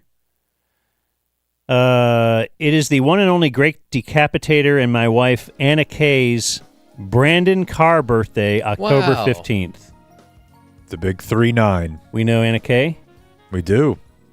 She is a veterinarian, and she did teach us that she has had to cut off the head of a dog and send it to Austin. Yeah, that's what they do, man.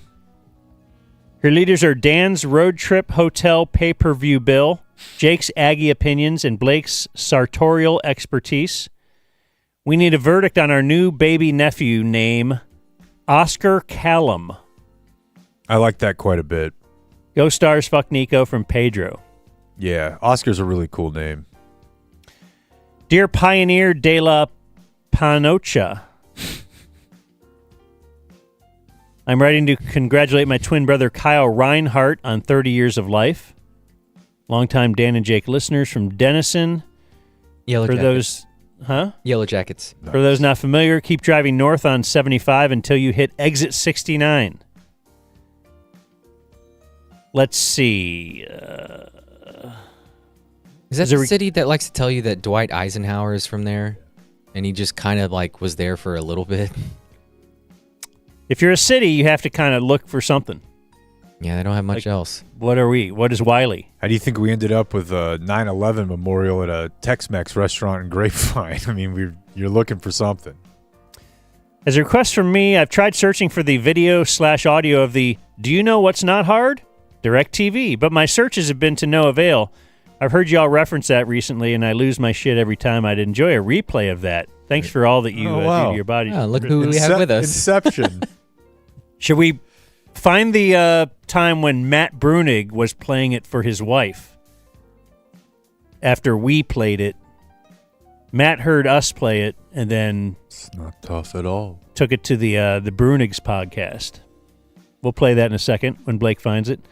Dan, the dude that makes all the ladies super moist, it is the birthday of DLLS Sports Fuhrer Ben Tebstock. I think it's Rebstock, but the R is next to the T. Okay. I'm just reading what it says here. Aside from his stances on alternative uses for a Bowflex, He is a righteous dude. Schotty would say, is his thing small? Sure, but he makes the most of it. I love you guys' show more than Hepela's huge tease. Good Lord. Just writing that out, huh? That's... City Till I Die, never smoked a square with Jake from B in Fort Worth. We have greetings, Boxbuster Dan. Special Green Bay Micah birthday to the product of my high tea birthday present, Isabella. Like an honorary Jake name rate, Isabella Sophia Small. Damn, that's extremely powerful. ISS is a little... that's good. Ooh. Her heroes are Dan's Roast Twins, Jake's Godlike Vape Lungs, and Mom's Breastfeeding Milk Bazookas. We will invite Blake and Son to the next party because it's bound to be boring. From Evan in Kansas City. We have Dearest Uncle Muff Muncher. I'd like to send a belated birthday shout-out to DF Sean Henry. His birthday was on the 14th. I was reminded of his birthday while moosing his wife last night. His leaders are the skydiving chief Rob Chickering, V. Stiviano, a little juice for you, honey, Mike Soroy in his 70s porn star look, and Sarah Hepela's magnificent milk sheds. Never punt and legalize it from Barrett. And finally, greetings, Womb Raider. Please wish my wonderful wife, Lori, happy birthday. I can't wait for her to hear this. I can't wait to hear her excited reaction when she says, isn't he the jerk that I don't like? Her leaders are literally anyone or anything other than Dan. If you ever need help with propagating succulents, she's your gal. From Adrian. Damn. I think the women just fear you. Yeah. Your presence. They should get to know you. The magnetism. Right. The riz. Just an intimidating aura of domineering masculinity. Did you find the guy who was... I did. He was a Philadelphia 76ers show, I think this Correct. was. Yeah. And I think this was either the day before 9/11 or it was right around 9/11. And he was just talking about, the horribleness of 9/11. And Matt Bruenig played this for his wife on the fabulous podcast, which is almost weekly, the Bruenigs. But, it is what it is. Or I shouldn't say that, no. I shouldn't say that because that's minimizing it. Just say it was a tough time in our history. And tomorrow is going to be an emotional day for a lot of us. I mean, the fact that you see kids, 20-something now, never even knew their family members. It's tough. But let me tell you something that's not tough. Okay. Not tough at all. And I'm talking about DirecTV streaming. What? Right? What? What? Does it sound familiar? You got one device that lets you catch the game live, another that lets you stream your favorite.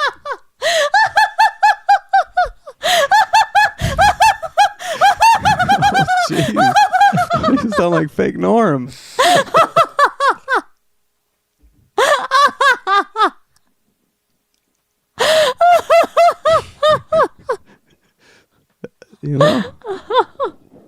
I wouldn't pull this level of obscurity if it wasn't that high caliber. What happened there? Dude, it's at the forefront of my brain.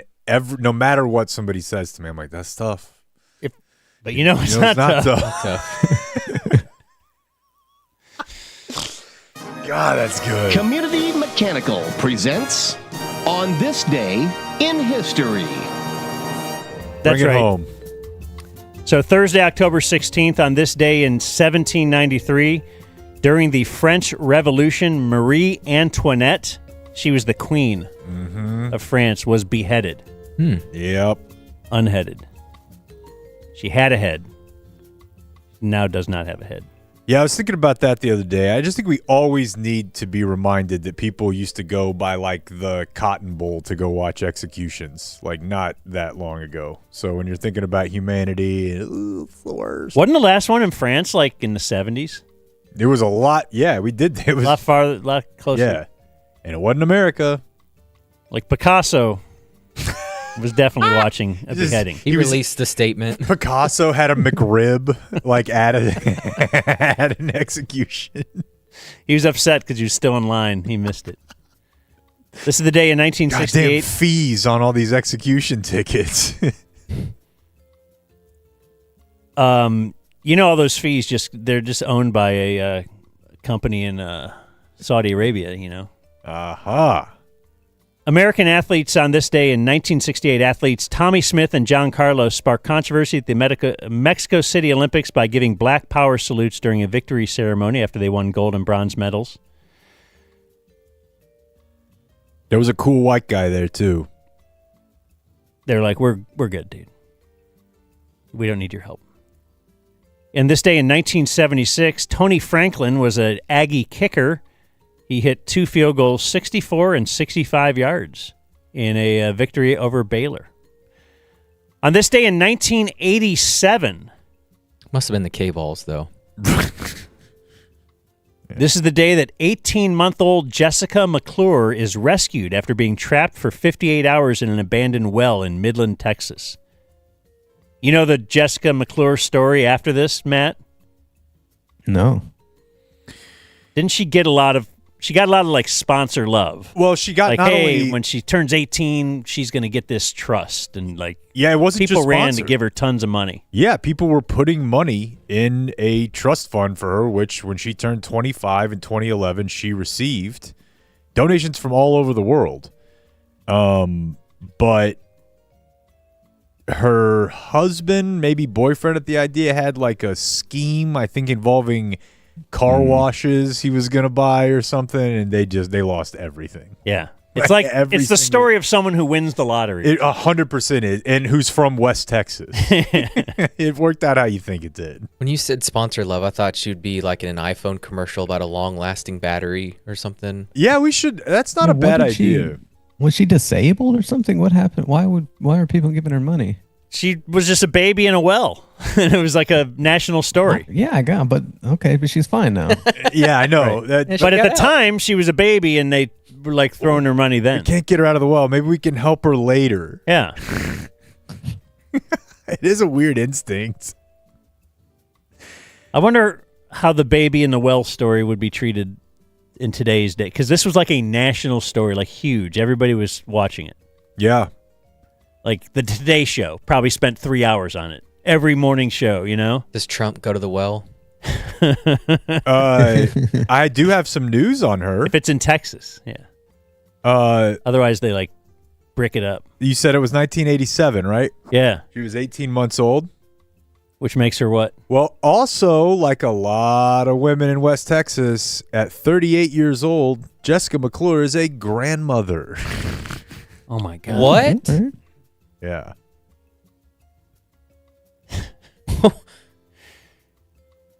Huh. Yeah. This is the day in 1991 a man named George Hennard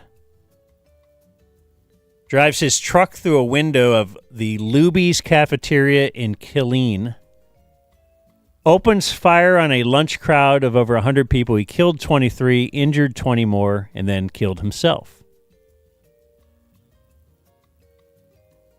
Yeah, that's a historic, I don't know the word, but I definitely knew that story growing up. What was the motive? The food was cold. It's pretty gross. Yeah, you don't run into a lot of people who are even willing to lie to you about Luby's. The best they can tell you is that you can get kind of what you want. That's all they can tell you. And on this day in 1996, soccer fans trying to squeeze into Mateo Flores National Stadium in Guatemala City stampeded, killing 84 people. But, of course, they're only soccer fans. Now, this is October 16th, this day in Dumb Zone history. You guys remember when you had COVID in 2020? Was this the week? It was. I should look at my steps that week. I bet they were pretty low. Horrific. I don't know if it'd be worth. It was the worst. Going back through the audio because it was the worst. Y'all two were just so out of it. I would do the show laying. You would lay down in breaks. COVID. Yeah. Yeah. It was.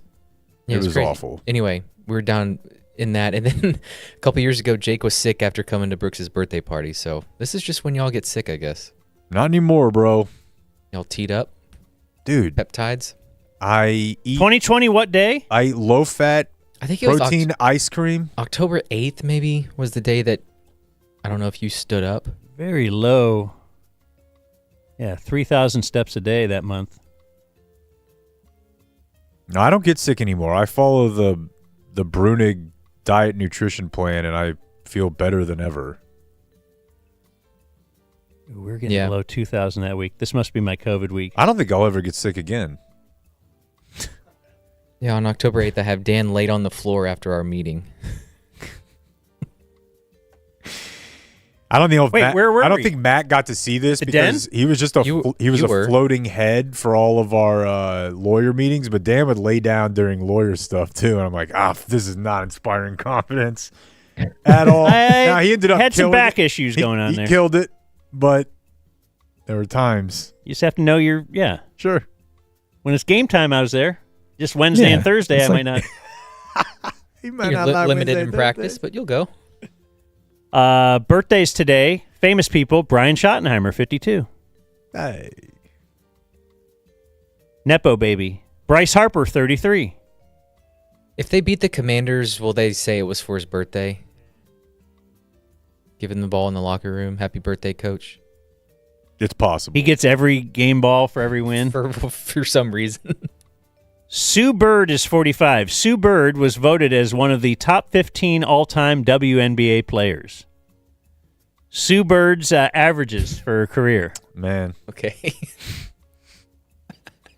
One of the top 15 all-time players in the entire history of the league. It's a shorter game by... It's a 10-minute quarter. They play 2 seasons, though, so the numbers get watered down. She averaged 11 points, 5 assists, and 2 rebounds per game. Dominant. Tennis player Naomi Osaka is 28. Legit dominant. By the way, I'm going to follow up on the Lubies shooting and wrecking your car there because maybe you knew, Matt, but I didn't know this. When you said, what was the motive? Like, I just remember the dude had snapped. It was people said like this guy was going crazy. On October 15th, the day before, he was speaking to his mother on the phone. Later that evening, while eating a cheeseburger and fries, he had a sudden outburst of rage as he watched television coverage of Clarence Thomas's confirmation hearings. When an interview with Anita Hill came on, he just went off, said the manager of the restaurant. He started screaming, "You bitch, you bastards open the door for all the women." So there was a motive, and it was Anita Hill somehow. He thought Clarence Thomas was being railroaded by Anita Hill. I guess, and that got him mad enough to kill 23 people at the local Lubies. Yeah. So there's your answer. Cordell Stewart is 53. Jake. Dude, I had a jersey. I was convinced that if every team tried it, just have a slash, that'd be the MVP of your team. You just need a guy who can do it all. Kim Wayans from the Wayans brothers is 64. Tim Robbins is 67 from Shawshank. Flea from the Red Hot Chili Peppers is 63. Actor, or what? I saw a clip of him talking on a podcast about Luka the other day, and now every time Flea? I see Flea's about as hardcore of an NBA fan. Oh, does he love Luka? Of course he does. Yeah. Now I can't even enjoy the Red Hot Chili Peppers. What's this world coming to? Kelly Martin is an actress. She's 50. She was Corky's sister in Life Goes On. And our Dumb Zone birthday of the day, based on his Chappelle Show bit alone, is John Mayer, is 48. He once claimed to have an in pass that he was allowed. He's allowed to say the N-word? Yeah. If you'll remember in that episode, he plays his guitar to make white people dance, and in Chappelle's Show, they blurred this woman taking her shirt off. It was awesome. And I thought if I bought the R-rated version of that in the iTunes store, I would get to see her naked, and so I did. and it was still blurred. Yeah, that's a really tough. That's a tough realization. Is that a bad beat? You know it's not tough. Sorry. Born on this day, now dead. Manute Bol. Jake. No. Who's the father of? Bol. 1-1 first overall pick and future Hall of Famer Bol. And dead on this day, still dead. I give you Liam Payne. Oh, damn, son. I think I missed that was this a year story ago? because I just read about it this morning. Oh, so he was bonkers. from One Direction? Yeah. He went One Direction. Yeah. He fell off a balcony in like some other Brazil country? or something. Yeah. Yeah, he was partying hard. Died doing what he loved? Yeah. Hookers. And that's what happened on this day in history. All right, and we have closing remarks unless we're going to... Well, are we going to let Matt close the show? Yeah, sure. But we're done. We do have closing remarks with Nico. Did you have anything, Nico? No, he's just chilling. Yeah. Nico's just here to hang out? Just hanging out. You're just here. You got nothing to say? I got one thing to say. If Matt will allow it. Go for it. No, y'all are awesome. Y'all have got me through some like very shitty times, and I'm incredibly grateful for you two and the content you do, or you 3 and 4. So, thanks for doing what you do, Playboys. Is that the only reason you do that? So somebody will tell you nice things about you, and you can go ahead. Yeah, I like to hear about people having shitty times. No, I just mean, it feels like we always are like, hey, what do you got? And people are like, you guys are great, and then we feel weird. Yeah, that's right. You want to stop doing this? No. All right. Well, then let's end with Matt because he won't tell us that. Rest assured. Yes. Yeah, no, it's the reverse. I got you guys through some shitty times. That's true. Yep. It is true. This has been a lot of fun, and anytime we can have you on, I appreciate it. I love You're when a we busy get a man. Yeah. No, don't we need to do a quarterly Matt Bruenig? Didn't we vow years ago to do that? And we kind of did. We got close. He looks great. He's all fit now. Yeah, what's up with that? Jacked Matt. How many on your biggest days? Do you count your steps? Do you know how many steps you get? Because you always talk about going on a day-long hike. No, I don't do steps because I don't like having that thing on my wrist all the time. But I do. I run. I run about 100 miles a month. So that's my deal. You have lost a bunch of weight, looking all hot. Yeah. Well, Now, does this? Because a lot of times Matt will appear on other podcasts and he's talking about economic equality and just he's got a lot of good ideas for a vision, the Matt Bruenig vision of how our economy could work. And I feel like I subscribe to just about all of it. Every time he says something, I nod and go, "Yeah, that sounds really good." Yeah. Mm-hmm. And then life just is what it is. Or it might be like he's talking politics or talking about a book or something. And he will put that out on his podcast. Now, when you appear on this show and we're talking about Uncle Muff Muncher and this and that, are we going to put this out for the very high-brow, high-toned listener of the Bruenig's podcast? The Beltway class. I'm recording it right now. That's not a super great endorsement, but we appreciate your time today, and we'll talk soon. Adios, mofo. We gotta go before this becomes a zoo. Thank you for watching my video. Subscribe and type for my name if you want to watch more of my videos. Dear Uncle Hotmail, flinger of the fur burger, gorger of the meat canyon, connoisseur of the cunnilingus, Uncle Val liquor, tamer of the wild Wookiee bush, Mr. Pussyman, pounder of the flesh, crevasse, surveyor of snatch, crammer of the camel toe, Connell Clink of the pink stink, mindfoorer of Dasper, slammer, Eldinkus of the pinkus, slurper of the cream machine, sampler of Mama's secret sauce, Monsieur French tickler of third base, El Duque of the Vajayjay, Dr. Female Bean Flicker, and R of the Cunning Star. We